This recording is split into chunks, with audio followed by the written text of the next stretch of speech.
வணக்கம், வந்தனம், சுஸ்வாகதம், நமஸ்காரம்.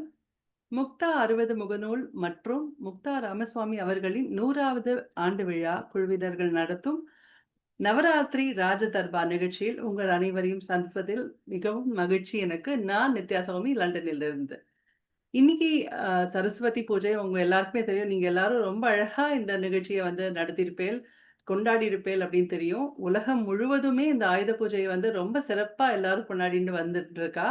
அண்ட் இன்னைக்கு இந்த ஷோல வந்து நமக்கெல்லாம் ரொம்ப தெரிஞ்ச ஒரு நபர் தான். அண்ட் அவர வந்து நம்ம எத்தனையோ விதமா நம்ம வந்து டிஸ்கிரைப் பண்ணலாம். அவர வந்து ஆன்மீக சொற்பொழிவாளர் அப்படின்னு சொல்லலாம். பிரவச்சன திலகம் அப்படின்னு சொல்லலாம். டாக்டர் அப்படின்னு சொல்லலாம். ஆனா வந்து 1000 நாமங்கள், 1000 கதைகள் அப்படின்னு சொன்னாலே அவரோட முகம் நம்ம எல்லாருக்கும் பளிச்சுன்னு வந்துரும் அப்படின்னு நெனைக்கிறேன். ஸோ அப்பேற்பட்ட ஒரு பேச்சாளர தான் நம்ம வந்து இன்னைக்கு இந்த நிகழ்ச்சியில நம்ம ஒரு நேர்காணல் மூலியமா சந்திக்க போறோம்.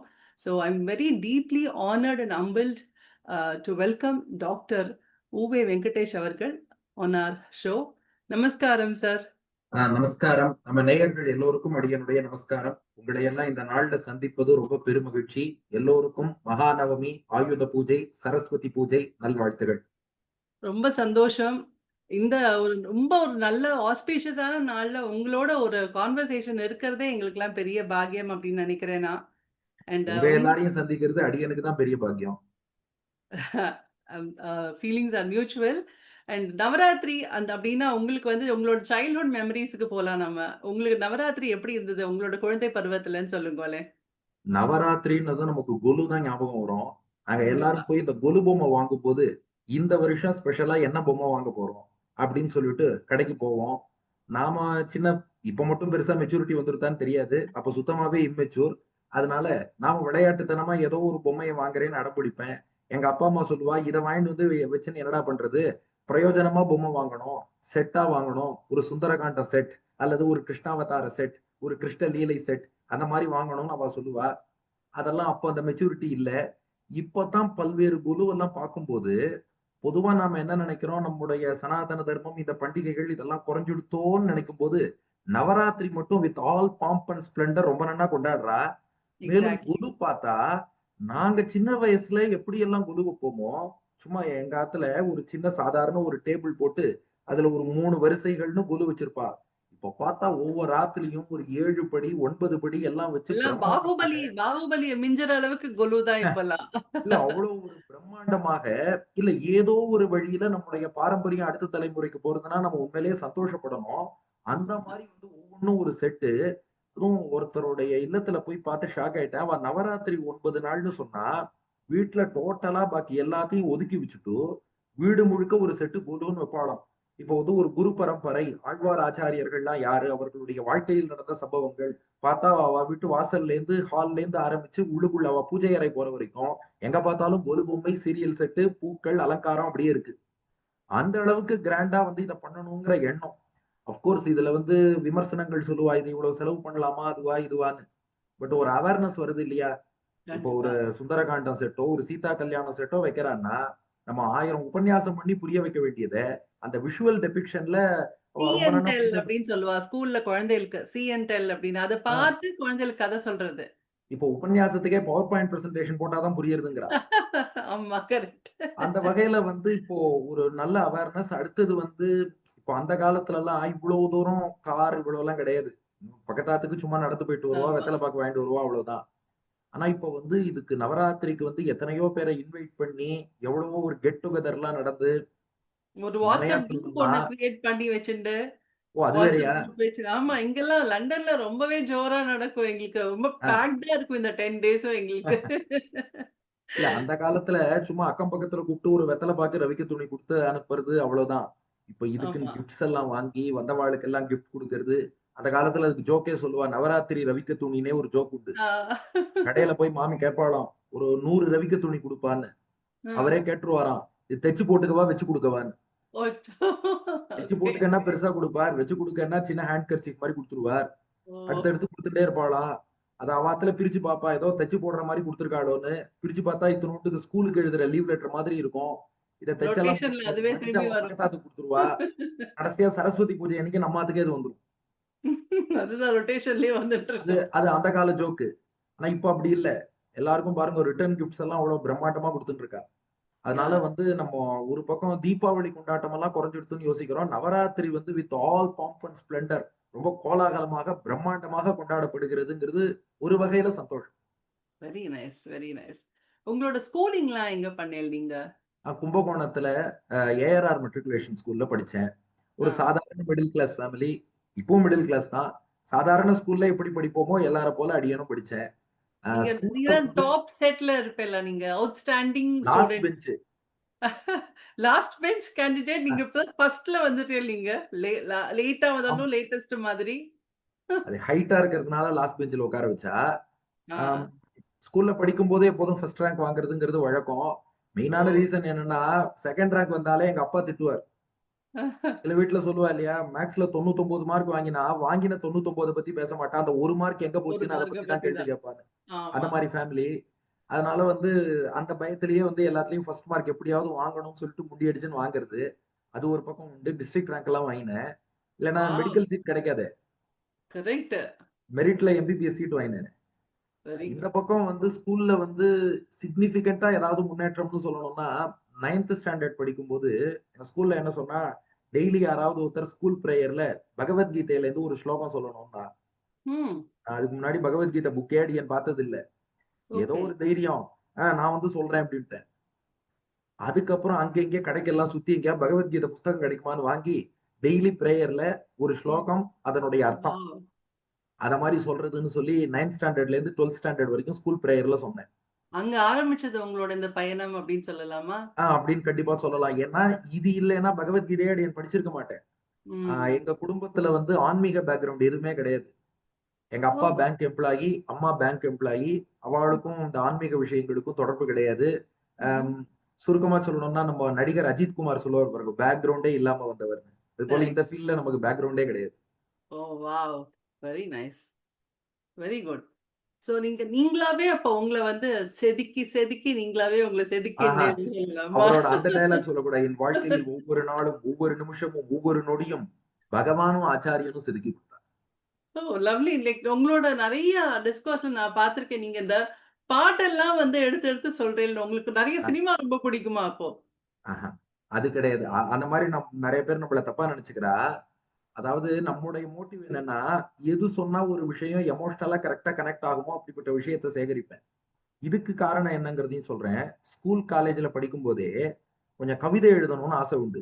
ம். பட் என்ன பிரச்சனைன்னா, ரொம்ப கிளாசிக்கலான இலக்கியம். இப்ப நீங்க ஆழ்வார் பாசுரங்களா இருக்கலாம், அல்லது புறநானூறு, அகநானூறு, சிலப்பதிகாரம், திருக்குறள் லெவலா இருக்கலாம். அந்த தமிழுக்கும் நமக்கும் ஒரு சின்ன கேப் இருக்கு. ஆமா, ஆமா. என்னதான் நம்ம ஷேக்ஸ்பியர் ஸ்கூல்ல இங்கிலீஷ் மாதிரி அது. ஆமா. நம்ம ஆ. ஸ்கூல்ல வந்து மனப்பாட பாட்டுலாம் படிச்சாலும் கூட, நம்ம படிச்சதுமே அதுக்கு அர்த்தம்ங்கிறது நமக்கு புரியாது. அதுக்கு ஒரு விளக்க உரை எல்லாம் வாங்கி படிக்கணும். கரெக்ட். ஆனா, அந்த சினிமா பாட்டுங்கிறது புரியும். இப்ப வர சினிமா பாட்டு புரியாது. நான் சொல்றது கிளாசிக்கலான சினிமா கரெக்ட். பாட்டுங்கும்போது, அது ம். புரியும் என்ன வரிங்கிறது. ஆமா. ஆனா, அதிலேயே சில கவியரசருடைய பாடல்கள் இதெல்லாம் நம்ம பார்க்கும்போது, ஆ. ஒரு இலக்கியத்துல என்ன தரம் இருக்கணுமோ, அது அந்த பாட்டுல இருக்குங்கிறத அடியேன் கவனிச்சேன். இப்போ ஓகே. கவிதை எழுதத் தொடங்குறவனுக்கு, அத ஆ. பார்த்து நம்ம கவிதை எழுதினா, இது வந்து பொருத்தமா இருக்குமோன்னு தோணித்து. உங்களுக்கு ஒரு சின்ன உதாரணம் சொல்றேனே, எல்லாருக்கும் தெரிஞ்ச ஒரு பாட்டு சொல்றேன். ஓகே. இப்போ ஒரு தமிழ்ல ஒரு கவிதை எழுதுறோம்னா, ஆ. முதல் வரிக்கும், அடுத்த வரிக்கும் தொடக்கத்துல மோனை இருக்கணும்னு சொல்லுவா. ஓகே. "நெஞ்சம் உண்டு நேர்மை உண்டு ஓடு ராஜா, நேரம் ம். வரும் காத்திருந்து பாரு ராஜா, நெஞ்சம் நேர்மை" அங்க மோனை இருக்கு. அடுத்து ஓகே. என்ன சொல்றான்? எதுகை வரணும். அந்த 3வது அடி வருது இல்லையா? அதுல ஆமா. வந்து 2வது எழுத்து முதல் வரியோட 2வது எழுத்தோட ஒட்டி போகணும். ஓ! ஓகே. "அஞ்சி அஞ்சி வாழ்ந்தது போதும் ராஜா." அப்போ நெஞ்சம் உண்டு, அஞ்சி அஞ்சி. அங்க எதுகை வந்துருத்து. ஓ "அஞ்சி அஞ்சி வாவ்! வாழ்ந்தது போதும் ராஜா." இப்ப இதுக்கு ம். மோனை வரணும். நீ "ஆற்று வெள்ளம் போல் எழுந்து ஓடு ராஜா." அப்ப அந்த மோனை வந்துருத்து. நே மோனை வந்துருத்து. நெஞ்சம் பியூட்டிஃபுல், அஞ்சி பியூட்டிஃபுல். எதுகை வெரி வந்துருத்து. நைஸ். அப்போ இந்த மாரி பார்க்கும்போது, ஓஹோ! இப்ப நாம ஒரு கவிதை எழுதணும்னா இந்த லைன்ல எழுதலாமே!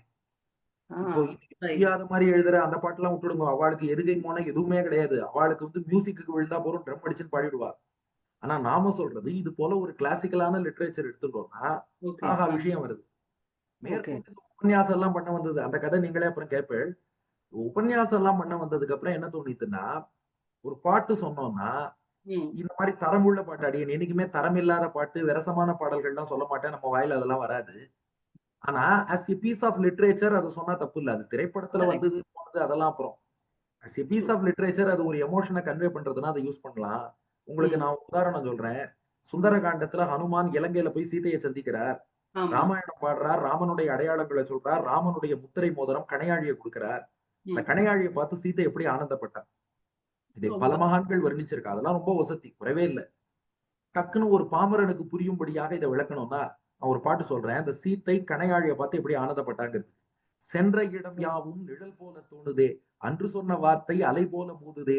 கணையாழி இங்கே, மணவாளன் அங்கே, காணாமல் நானும் உயிர் வாழ்வதெங்கே. கண்கள் இரண்டும் என்று உம்மை கண்டு பேசுமோ. காலம் இனிமேல் நம்மை ஒன்றாய் கொண்டு சேர்க்குமோ. அப்படின்னு சொல்லிட்டா, ஷார்ட் அண்ட் ஸ்வீட்டா இதுதான் எமோஷன்னு சொல்லி அந்த கூஸ் பம்ப்ஸ் வந்துரும் கேட்கிறவளுக்கு. கரெக்ட். அதனால இது கொஞ்சம் கன்வே பண்றதுக்கு ஈஸியா இருக்கு. அடியேன் பர்சனலா வந்து கவிதைகள் இந்த பக்கம் போறதுக்கு இது கொஞ்சம் உதவியா இருந்தது. இதுல கொஞ்சம் மெல்ல மெல்ல தத்தி தத்தி இந்த எம்பிபிஎஸ் படிக்கிறதுங்கிற மாதிரி கொஞ்சம் இலக்கியத்துக்கு நம்ம தத்தி தத்தி கத்துன்னு வரணும்னா இப்படிப்பட்ட இந்த பாடல்கள் மூலம் கத்துனுட்டு அதுக்கப்புறம் ஒரு பேசிக் தமிழ் நாலேஜ் வந்ததுக்கு அப்புறம் தான் இன்னைக்கு ஆழ்வார் பாசுரங்களுக்கு எல்லாம் அர்த்தம் சொல்றேன். தி லாங்கஸ்ட் ரன்னிங் ஸ்பிரிச்சுவல் ப்ரோக்ராம்ங்கிறது நம்மளுதுதான். தினந்தோறும் திவ்ய டெஃபினட்டா. பிரபந்தம்னு சொல்லிட்டு இருக்கேன். 11 வருஷ ப்ராஜெக்ட் அது. ஆமா. ஒரு நாளைக்கு ஒரு ஆழ்வார் பாசுரத்துக்கு அர்த்தம் சொல்றோம். அந்த அளவுக்கு போறோம்னா கொஞ்சம் அடிப்படைக்கு வந்து என்னால் நேரா வந்து அகநானூறு புறநானூறு வரைக்கும் போக முடியாது. அதனால கொஞ்சம் இது மூலமா தமிழ் கத்துட்டு அப்புறம் அகநானூறு புறநானூறு லெவலுக்கு போயிட்டு அதுக்கப்புறம் ஆச்சாரியன் அனுகிரகத்தால அந்த தமிழை வச்சு நான் ஆழ்வார் பாசுரத்தின் அர்த்தத்தை புரிஞ்சுக்க அது நம்மளால ஆச்சாரியன் அனுகிரகம் பெருமாள் அனுகிரகம். பட் அதுக்கு ஒரு தமிழ் பேசிக் வேணும் இல்லையா? அதுக்கு இது கரெக்ட். கொஞ்சம் உதவியா இருந்தது. இது உங்களோட யுஎஸ்பின்னு நான் சொல்லலாம். ஏன்னா, இதுக்கு நீங்க நெறைய ஹார்ட் ஒர்க் பண்ணி, நெறைய அதுக்கு ஏத்தா மாதிரி உள்ள பாட்டு என்னங்கிறத நீங்க ரிசர்ச் பண்ணி நெறைய செய்ய வேண்டியிருக்கு. அண்ட் தட்ஸ் அந்த தி ஏரியால ஒர்க் பண்றதே இல்ல. அது இல்ல. பெருமாளே அப்பப்ப காமிச்சு கொடுத்துடுறாரு. இது கொஞ்சம் காமிச்சுடுறாங்க. அடியனுக்கு ஒரு ஹேபிட் உண்டு. நல்ல வரிகள் ஏதாவது காதுல விழுந்தா டக்குன்னு ரெஜிஸ்டர் ஆயிடும். நல்ல அந்த விஷயம் அந்த அந்த மெமரி பவர் அண்டர்லைன் வந்து பண்ணிக்கோங்க. இருக்கிறதுங்கிறது நல்ல ரொம்ப விஷயம் பெரிய மட்டும். விஷயம். ம். நல்ல பாட்டு மட்டும் தான் ரெஜிஸ்டர் ஆகும். இந்த நல்ல விஷயம் இல்லையா? ஞாபக சக்திங்கிறது அது அது ஒரு வரப்பிரசாதம் அப்படின்னு சொல்லலாம். அண்ட் அதுதான் உங்களையும் எங்களையும் கனெக்ட் பண்றதுன்னு சொல்லலாம். ஓ! ஈஸியா கனெக்ட் பண்ண முடியறது வித் யங்ஸ்டர்ஸ். அதாவது யங்ஸ்டர்ஸ் அப்டின்னா, நான் என்னையும் சேர்த்து சொல்லிக்கிறேன் அதுல. ஆ. குழந்தையிலேருந்து யங்ஸ்டர்ஸ்க்கு இந்த எல்லாத்துக்கும் பாட்டுலாம் தெரியாது. யங்ஸ்டர்ஸ் கேட்கிற தெரியாது. பாட்டு எனக்கு புரிய மாட்டேங்குது. இருந்தாலும் த வே தட் நீங்க எக்ஸ்ப்ளைன் பண்றது யங்ஸ்டர்ஸ்க்கு ரொம்ப ஈஸியா புரியிறா ஓ! போலவும் தேங்க் யூ. இருக்கு. அப்டிங்கிறதுக்கு சொல்ல வரேன் நான். Thank you. அண்ட் இப்ப காலேஜ் வந்து இப்ப நீங்க நீங்க மெடிசின் படிக்கணும் அப்படின்னு தான் உங்களோட ஆசை. நீங்க அதுக்கு தான் படிச்சிருக்கீள். எப்பவுமே டாப் கிளாஸ் ஸ்டூடெண்ட்டா இருந்திருக்கீள். சோ மெடிசின் மெடிசின் படிக்கிற படிக்கணுங்கிறது சமயத்துலலாம் வந்து மெடிசின் படிக்கிறதுங்கிறது ஒரு பெரிய கதை. எங்க ஆத்துல எப்படின்னா, எங்க பெரியப்பா ஒருத்தர் சுகர் பேஷண்ட். எங்க அத்தை ஒருத்தர் வந்து ஹார்ட் பேஷண்ட். அப்புறம் பாட்டி வந்து கொஞ்சம் முடியாம ஆஸ்துமா பேஷண்ட். இப்படி நெறைய பேஷண்ட் இருந்தா. ஒருத்தொருத்தர் ஒரு ஒரு டாக்டர்ட்ட போயிட்டு இருந்தா. அவ நீங்க கொஞ்சம் எல்லாரும் கூடி பேசி ஒரு பேஷன்ஸாவே முடிவு இருந்தீள் எடுத்தா. நம்ம எல்லாத்துக்கும். வீட்டுக்குள்ளேயே ஒரு டாக்டர் இருந்தா எல்லாரையும் அவன்ட்டயே காமிச்சுடலாம்னு சொல்லி கொண்டு போய் சேர்த்தாச்சு. கரெக்ட். புரியுது. சோ இல்ல நான் என்ன கேட்க வந்தேன் அப்டின்னா, நீங்க அ அ மெடிசின் படிக்கிற சமயத்துல உங்களுக்கு இந்த மாரி லைன்ல நம்ம போவோம் அப்டின்னு ஒரு தாட் இருந்ததா உங்களுக்கு? இல்ல மெடிக்கல் காலேஜுக்குள்ள போகும்போது தாட் கிடையாது. நான் சொன்னேன் இல்லையா, ஒரே ஒரு எக்ஸ்போஷர் எதுன்னா, அந்த பகவத்கீதை ஸ்கூல் பிரேயர்ல சொன்னதுதான். மத்தபடி நார்மல் ஃபேமிலி ஏதாவது வெக்கேஷன்னா கூட ஊட்டிக்கா, கொடைக்கானலா எங்க போலான்னு யோசிக்கிற ஃபேமிலி தானே ஒழிய, மத்தபடி ஸ்ரீரங்கம் போலாமா, திருப்பதி போலாமான்னு யோசிக்கிற ஃபேமிலி கிடையாது. ஆனா மெடிக்கல் காலேஜ் போனதுக்கு அப்புறம் எனக்கே ஒரு ஆர்வம் வந்தது. இதெல்லாம் கத்துக்கணும், படிக்கணும்னு. அப்போ எங்க ஆப்தமாலஜி புரொஃபசர் ஒருத்தர். அவரு 2, 3 புக்ஸ் குடுத்து இத படின்னார். படிக்க ஆரம்பிச்சேன். கொஞ்சம் கொஞ்சமா அந்த சைடு வந்து நமக்கு இன்ட்ரெஸ்ட் அப்படியே கூட வந்துட்டே இருந்தது. அந்த இன்ட்ரெஸ்ட்ல அடியேனா கொஞ்சம் படிக்கணும், படிக்கணும்னு சொல்லிட்டு ஆரம்பிச்சு சில புக்ஸ் எல்லாம் வாங்க ஆரம்பிச்சேன். அது நம்ம ஆத்துல கண்டிஷன் போடுவா. நீ எக்ஸாம்ல இந்த மார்க் வாங்கினா தான் புக் வாங்கி தருவேன். இப்ப நான் அ படிக்கிறதுக்கு 4000 திவ்ய பிரபந்தம் புக் வாங்கணும்னா, நெக்ஸ்ட் வரக்கூடிய இன்டர்னல் அசஸ்மென்ட் எக்ஸாம்ல 75% மேல வாங்கணும். வாங்கினா இந்த புக் டிஸ்டிங்ஷன். திவ்ய பிரபந்த புக் வாங்கி தரேன்னு சொல்லுவாளா? வாங்கினா தான் புக் வாங்கி தருவா. இல்லன்னா ஓ! பையன் இதையே இன்ட்ரஸ்டிங். படிச்சுட்டு இருப்பான். மெடிசின படிக்காம விட்டுருவான்னு நம்ம ஆத்துல பயம் அவளுக்கு. அதான் நம்ம ஃபேமிலி ஓ! பத்தி சொன்னேனே. ஓகே, அதனால ஓகே. கோர்ஸ் நான் புக் அ. வாங்கி குடுத்ததுக்கு அவளுக்கு தேங்க்ஸ் சொல்லணும். அது வேற விஷயம். பட் அவளுக்கு என்ன பயம்ன்னா, இவன் பாட்டுக்கு இதுலயே படிச்சுருவானோ! இப்படியே சன்னியாசியா போயிடுவானோ! மெடிசின் பிராக்டிஸ் பண்ண மாட்டானோ! அப்படியெல்லாம் அவளுக்கு ஒரு கன்சர்ன் உண்டு. அதனால நீ இதுல ஸ்கோர் பண்ணா அதுல புக் வாங்கி தரேன்பா. அதனால அத வச்சு இங்க ஒரு பக்கம் ஸ்கோர் பண்ணி அதுக்கு கிஃப்ட்டா அப்படியே புக் எல்லாம் வாங்கி, அத அப்படியே படிச்சுட்டே வர்றது. அப்படின்னு. கஷ்டம் தான். மெடிசின் படிப்பே ரொம்ப கஷ்டம். அதையும் வாலடைல் சப்ஜெக்ட்ன்னு சொல்லுவா. மெடிசின்ல உள்ள எல்லா சப்ஜெக்டும் ம், ம். நீங்க இன்னைக்கு படிச்சா இன்னைக்கே மறந்துரும். மத்ததெல்லாம் இன்னைக்கு படிச்சா நாளைக்கு தான் மறக்கும். நமக்கு மெடிசின் தான் இன்னைக்கு அப்படி படிச்சா இல்லையே. நமக்கு தான் மெமரி பவர் அப்படி இருக்கே. நீங்க வேற. எம்பிபிஎஸ் எக்ஸாமுக்கெல்லாம் வந்து ஒவ்வொரு எக்ஸாமுக்கும் முத நாள் ராத்திரியெல்லாம் தூங்காம உட்காந்து படிப்போம். நீங்க மெமரி பவர்னா இந்த லிட்ரேச்சர் அடி எனக்கு ரொம்ப பிடிக்கும். லிட்ரேச்சர்லாம் ஞாபகம் இருக்கும். மெடிசின் சப்ஜெக்ட் உண்மையாவே நீங்க படிச்ச யார வேணாலும் கேளுங்கோ. அது ஞாபகம் வச்சுக்கிறது ரொம்ப கஷ்டம். அதனால வந்து அது ஒரு பக்கம் பாடுபட்டு கஷ்டப்பட்டு படிப்பேன். இன்னொரு பக்கம் எப்பல்லாம் நேரம் கிடைக்கிறதோ, இதுல நம்ம எக்யூப் பண்ணிக்கணும்னு சொல்லிட்டு இந்த பக்கம் படிப்பேன். இது வந்து எதிர்காலத்துல நம்ம உபன்யாசம் பண்ண போறோம். இது நம்ம ப்ரொஃபஷன் ஆக போறது அப்படின்னு நினைச்சு படிச்சது கிடையாது. Out of pure passion, interest, inclination. இதுல தெரிஞ்சுக்கணும்னு ஒரு ஆர்வம். அந்த ம். பேஷனுக்காக படிச்சது தான். குட். ஸோ உங்க காலேஜ் படிக்கிற சமயத்துல எப்பவாவது நீங்க உங்களோட ஃபர்ஸ்ட் டிஸ்கோர்ஸ் அப்படிங்கிறது எப்போ ஆரம்பிச்சது? ஆ அது அத விட சூப்பர் காமெடி. ஆ. நமக்கு டீச்சிங்னா ரொம்ப பிடிக்கும். எல்லாமே உங்களுக்கு காமெடியா போயிடுதா உங்களுக்கு? இல்ல மேடம் லைஃப வந்து ஜாலியா சீரியஸான எடுத்து டிஸ்கோர்ஸ் கேட்கிறேன் நான். இல்ல. ஃபர்ஸ்ட் நான் நீங்க இது சீரியஸாவே பதில் சொல்றேனே. சீரியஸான விஷயத்தையும் நம்ம ஜோவியலா எடுத்துட்டு போயிட்டோம்னா ஒண்ணும் பிரச்சனை இல்ல. ஆல்வேஸ் டேக் இட் ஈஸின்னு போயிடலாமே. Very nice. தேவையில்லாம எல்லாத்துக்கும் எதுக்கு சீரியஸா எடுத்துக்கணும். அதாவது எனக்கு டீச்சிங்னா ரொம்ப பிடிக்கும். இந்த மெடிக்கல் காலேஜ்ல என்ன பண்ணுவா, அந்த செகண்ட் இயர்லலாம் கேஸ் கேஸ் டேக்கிங்ன்னு சொல்லி ம். வார்ட்ல பேஷண்ட் பக்கத்துல நிக்க வச்சுருவா எல்லாரையும். பேஷண்டோட கேஸ் ஹிஸ்டரி, எக்ஸாமினேஷன் எல்லாம் எழுதிருவோம். ஆ. எழுதினாலும் அந்த ஸ்டூடண்ட் கார்த்தால 1 மணி வரைக்கும் அங்க தான் நிக்கணும். ஓகே. இதெல்லாம் நமக்கு தண்டனை மாரி. கார்த்தால 7:30 மணிக்கு அங்க போயாச்சுன்னா 1 மணி வரைக்கும் நீ அங்க தான் நிக்கணும். வார்டுல எங்கேயும் உட்கார்ந்துறக்கூடாது. இப்படிலாம் அதாவது ஓ! தண்டனைன்னு சொல்ல வரல. அப்படிலாம் கட்டப்பட்டா தான் படிப்பான் அப்படின்னு ஒரு சிஸ்டம் வச்சிருக்கா. அப்ப அந்த மத்த பசங்கலாம் என்ன பண்ணுவான், அதான் கேஸ் எடுத்து முடிச்சாச்சே, "டேய் நீ எங்களுக்கு ஏதாவது சொல்லிக் குடுறா. நாங்க மத்தியானம் ஏதாவது கிளாஸ் இருக்கும். அல்லது வேற ஏதாவது எக்ஸாம்ஸ் வரும். அதனால ஏதாவது சொல்லிக் குடுறான்னு" ஃபிரெண்ட்ஸ் எல்லாம் கேட்பான். அப்ப நான் என்ன பண்ணுவேன்னா, உங்களுக்கு கிளாஸ் எடுப்பேங்க. ம். நான் சொல்லி தர்றத அவன் கேட்டா, நெக்ஸ்ட் வரக்கூடிய எக்ஸாம்ல புக்கே படிக்காம நான் சொல்லி தந்த நோட்ஸ வச்சே அவன் எழுதி நல்ல மார்க் வாங்கிடுவான். வாவ்! ஓகே. அந்த ஒரு என்ன விட டேலண்ட் சூப்பரா உங்களுக்கு மார்க் என்ன விட நெறைய மார்க் அப்பலேருந்தே வாங்குவான். வளர்த்துன்ட்டேன் நீங்க அத. டீச் பண்ணி உள்ள இல்ல, அந்த அதுல டேலண்ட்ட. ரகசியம் அவ என்ன விட நெறைய மார்க் வாங்கிடுவா. நான் யாருக்கெல்லாம் சொல்லிக் குடுத்தேனோ, அவ என்ன விட நெறைய மார்க் வாங்கிடுவா. என்ன அவள் ரீசன் சொன்னது என்னன்னா, "நீ சொன்னா அத ஈஸியா கிராஸ்ப் பண்ணிக்க முடியறது. கரெக்ட். ஆ. பாயிண்ட் பை பாயிண்ட்டா சொல்லுவேன். சில நிமோனிக்ஸ் சொல்லுவேன். இப்படி எல்லாம் ஞாபகம் வச்சுக்கோ. இப்போ ஒருத்தனுக்கு வயிறு வீங்கி இருக்குன்னு வச்சுக்கோங்களேன். வயிறு ஏன் வீங்குறது அப்படின்னா, எஃப்ஆ ஞாபகம் வச்சுக்கோ. ஃபேட் இருந்தாலும் வயிறு வீங்கும். ஃபுட் அடைச்சுட்டு இருந்தாலும் வயிறு வீங்கும். அதுக்கப்புறம் ஃபிளாட்டஸ் கேஸ் ஜாஸ்தியா இருந்தாலும் வயிறு வீங்கும். பிரெக்னன்ட்டா இருந்தாலும் வயிறு வீங்கும். ஃப்ளூயிட் வயித்துல ஃப்ளூயிட் இருந்தாலும் வயிறு வீங்கும். எஃப்னு சொல்லுவேன். அந்த வச்சு ஞாபகம் வச்சுன்னு எழுதிருவான். ஓ! இந்த மாரிலாம் சொல்லிக் குடுக்குற அந்த டீச்சிங் இது இருந்ததுனால, எனக்கு நேச்சுரலா இது கன்வே பண்றது இதெல்லாம் வந்து நல்லாவே ஒர்க் அவுட் ஆச்சு. ஓ! அந்த மாரி வாவ்! தான் எல்லாருக்கும் சொல்லின்னு வந்தேன். அதே சமயம் ஸ்பிரிச்சுவாலிட்டியும் படிச்சுன்னு வரேன். உங்களுக்கு சொன்னேன் இல்லையா? இந்த பக்கம் புக் ம், வாங்கிட்டு ம், படிச்சுட்டே ம். வரேன். இந்த பக்கம் டீச்சிங்லயும் வந்து இந்த மாரி ஒரு நாவல் வேஸ் இதெல்லாம் சொல்லிட்டே வரேன். இது 2ம் ஒரு பாயிண்ட்ல வந்து மீட் ஆச்சு. எப்போன்னா, நான் ஊருக்கு வந்திருந்தேன் லீவுக்கு வெக்கேஷனுக்கு. அப்போ பக்கத்து வீட்டு பையன் ஒருத்தன கூப்பிட்டு வச்சு, ஒரு ஸ்லோகம் சான்ஸ்கிரிட்ல. அந்த ஸ்லோகத்துக்கு அவனுக்கு அர்த்தம் சொல்லிட்டு இருந்தேன்.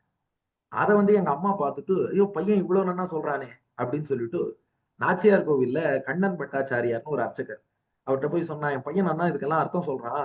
ஏதாவது உபன்யாசம் அந்த மாரி பண்ணலாமா?" அப்படின்னு கேட்கவும், "ஓகே கல் கருட சேவையிலேயே பண்ணலாமே." த வேர்ல்ட் ஃபேமஸ் கல் கருட சேவை. ஓகே. அங்க வந்து எனக்கு 20 வயசு இருக்கும்போது முதல் உபன்யாசம். நாச்சியார் கோவில்ல, கல் கருட சேவையில. ஆனா நமக்கு என்னன்னா, அந்த பேக்கிரவுண்ட்லாம் ஒண்ணும் கிடையாது. என்ன தலைப்புன்னு கேட்டா, என்ன சொல்றதுன்னு தெரியல. ராமாயணம்னு போட்டுருங்கோன்ட்டேன். ம். ராமாயணம்னு போடுறதா? அந்த பட்டாச்சாரியே கேட்டார், "பார் ராமாயணம்னா அதுல ஒரு ஜட்டாயு ஆ. மோக்ஷம், ஆ. சபரி மோக்ஷம், சுந்தரகாண்டம், சீதா கல்யாணம்னு சொல்லணும்.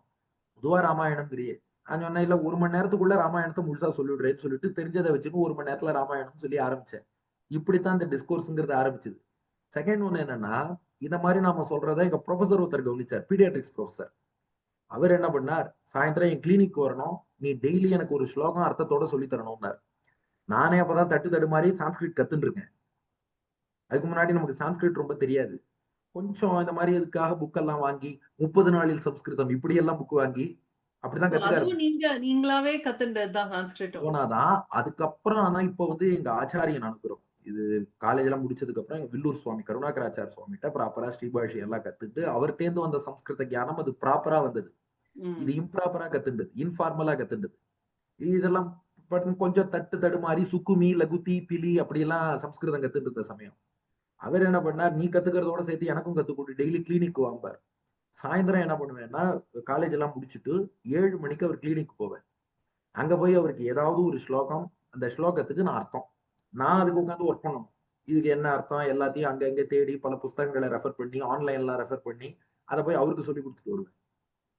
காலேஜ்ல நான் உனக்கு ப்ரொஃபசர், கிளினிக்ல நீ எனக்கு ப்ரொஃபசர் அப்படின்ட்டாரு. இப்படிதான் கொஞ்சம் கொஞ்சமா உபன்யாசம் ஆரம்பிச்சது. பரவால்ல. உங்களோட புரொஃபசர்ஸ்லாம் உங்களுக்கு நல்ல ஹெல்ப்ஃபுல்லா இருந்திருக்கு. அண்ட் அவளுக்கும் இந்த ஒரு எல்லாரும் இல்ல, ஒரு 2 ஆர் 3 பீப்பிள். அ 2, 3 பேரா இருந்தாலுமே, இந்த ஒரு ஆ, விஷயத்துல இவ்ளோ நாலேட்ஜபிளா அவளுக்கு வந்து அவளும் இருந்திருக்கா. ஆ. உங்களையும் என்கரேஜ் பண்ணியிருக்கா. அது நிச்சயமா, ஒரு நிச்சயமா. பெரிய எப்போதுமே விஷயம் நம்ம அப்படின்னு டீச்சர்ஸ்க்கு சொல்லணும். நன்றி சொல்லித்தானே ஆகணும். எஸ், டெஃபினட்டா. கண்டிப்பா. அண்ட் அதே மாரி இன்னொன்னு கேட்கணும். உங்க ஃபேமிலி பத்தி கொஞ்சம் சொல்லுங்களேன். எங்க அப்பா, அம்மா வந்து bank employees. Retired, both are retired. Wife வந்து ஹவுஸ் ஒய்ஃப். நம்ம யூடியூப் சேனல்லாம் அவ தான் பாத்துக்கிறா. ஓகே. குழந்தை அவளுக்கு வந்து இப்போ 4 வயசு ஆகுது. எல்கேஜி படிச்சுட்டு இருக்கா. எல்லாரும் கும்பகோணத்துல தான் இருக்கோம். நம்மள யார் பார்த்தாலும் ஸ்டாண்டர்டா 3 கேள்வி கேட்டுர்றா. நீங்க சென்னையில எந்த ஏரியால இருக்கீங்க? நாம பதில், நான் சென்னையிலயே இல்ல, கும்பகோணத்துல இருக்கேன்." செகண்ட் கொஸ்டின், மெடிசின்ல இருந்த உங்களுக்கு எப்படி ஸ்பிரிச்சுவாலிட்டில திடீர்னு நாட்டம் வந்தது? நீங்களே கேட்டிருப்பீங்க. எப்படி நான் உங்களுக்கு கேட்டுட்டேன் அது. தெரியாது. ஃபர்ஸ்ட்டே. அதெல்லாம் பெருமாள் அனுகிரகம். 3வது ஒரு கேள்வி கேட்பா. "நீ எப்படி 2யும் பேலன்ஸ் பண்றேன்னு?" நாங்க பேலன்ஸே பண்ணல. அது பின்னாடி சொல்றேன். ஆ. Very good. நீங்க அந்த கேள்வி நான் கேட்க மாட்டேன். பட் நீங்களே அது வந்து சொல்றேன்னு இல்ல, வேற இல்ல. நீங்க அது நான் சொல்றேன் சொல்லிட்டீங்க. கண்டிப்பா. ஓகே. அட்லீஸ்ட் இத கேட்டுட்டு இனிமே அந்த கேள்வி வராம இருக்கும் இல்லையா? அது ரொம்ப ரெடண்டன்ட் கொஸ்டினா போச்சு. ஏதாவது ஒரு ஆர்குமென்ட், ஒரு கான்வர்சேஷன் ஸ்டார்ட் பண்ணணும்னா நேரா அங்க போயிடுறா. டெஃபினெட்லி. நான் வந்து இப்போ உங்கள வந்து உங்களோட ஒரு கான்வர்சேஷன் இருக்கு அப்படின்னு சொன்ன உடனே வந்து ஆ, நெறைய பேர் நெறைய விதமா ஏன்னா ஒரு "காற்றுள்ள போதே தூற்றிக்கொள்" அப்படிங்கிற போலப்பா அவர் கிடைச்சிட்டாருன்னா நம்ம நெறைய இருக்கிற டவுட்ஸ் எல்லாம் கேட்டுடணும் அப்படின்னு நெறைய பேர் கொஸ்டின்ஸ் எல்லாம் கேட்டிருந்தா. ஆ. ஸோ அதுல வந்து உங்கள நமக்கு உள்ள டைம் ரொம்ப கம்மி தான் இப்போ. ஸோ அதனால ஓகே. அதுல எவ்வளோ முடியுமோ அந்த விஷயங்கள் நம்ம வந்து இப்ப பேசி தெரிஞ்சுக்கலாம் அப்படின்னு ஆசைப்படுறேன். அதுல சில கொஸ்டின்ஸ மட்டும் நான் கேட்கிறேன். உங்களால முடிஞ்சது பிரீஃபா நீங்க ஆன்சர் பண்ணிடலாம் போதும். ஓகே. Sure, sure. அதுல வந்து ஒருத்தர் கேட்டிருக்கா, அந்த மாரி அ இந்த யுகங்கள் மாறுறது இல்லையா? அந்த யுகங்கள் மாறுறதுங்கிறது நமக்கு எப்படி தெரிய வரும் அப்படின்னு கேட்கிறா. அதாவது இப்போ நமக்கு பெரிய பெரிய பேரழிவுகள்லாம் வந்தது. சுனாமி ஆ. வந்தது. இப்ப கொரோனா வந்தது. இப்ப ம். எப்படி எல்லாம் வந்து மாஸ் டிஸ்ட்ரக்ஷன்ஸ்லாம் ஆச்சு. இதுதான் வந்து யுகங்கள் மாறுறதோட வந்து ஒரு தாத்பரியமா? இல்ல நமக்கு தெரியாம அதுவே மாறிடுதா? இல்ல எப்படி நடக்கிறது அது? What is okay. ஹேப்பனிங் அப்படின்னு கேட்கிறா. அதாவது ஒவ்வொரு யுகமும் பூர்த்தி ஆகும்போது ஒரு பிரளயம், அழிவுங்கிறது வராது. ம். அதாவது இப்போ ஒரு சதுர்யுகம்னு சொல்றோம். கிருத்தயுகம், திரேதாயுகம், துவாபர யுகம், கலியுகம். 4ம் சேர்ந்தா ஒரு சதுர்யுகம். அந்த ஒரு சதுர்யுகம்ங்கிறது 43,20,000 வருஷம். ம். அதுல கலியுகம்ங்கிறது 1/10, 4,32,000 வருஷம். ம். இப்ப நாம இருக்கிற கலியுகத்துல 5,000 வருஷம் தான் பூர்த்தி ஆயிருக்கு. ஓ! இந்த கலியுகத்திலேயே இன்னும் 4,27,000 வருஷம் இருக்கு. ம். அப்படியே இந்த கலியுகம் பூர்த்தியாகி நெக்ஸ்ட் சைக்கிள் கிருத்தயுகம் வந்தாலும் அப்ப பிரளயம் வராது. ம். பிரளயம்ங்கிறது எப்போ வரும்னா, இந்த ஒரு சைக்கிள் சொல்றோம் இல்லையா? கிருத்த, திரேதா, துவாபர, கலி. 43,20,000 இயர்ஸ். இது போல 1000 சைக்கிள் பூர்த்தியானா தான் ஒரு பிரளயம். ஓ! 1000 சதுர்யுகங்கள் முடிஞ்சாதான். அம் டாக்டர்லாம் மேத்ஸ்ல வீக்கும்பா, நீங்க கால்குலேட் பண்ணிக்கோங்க. 43,20,000 இன்டூ 1000 அத்தன வருஷங்கள். அது முடிஞ்சா தான் ஒரு பிரளயம். அதுக்கப்புறம் மீண்டும் உலகம் படைக்கப்படும். அதனால இப்போ வரக்கூடிய இந்த அழிவுகள் இதெல்லாம் வந்து சின்ன சின்ன அழிவு. இதெல்லாம் வந்து தாபத்ரயம்ங்கிற கேட்டகரில வைப்பா.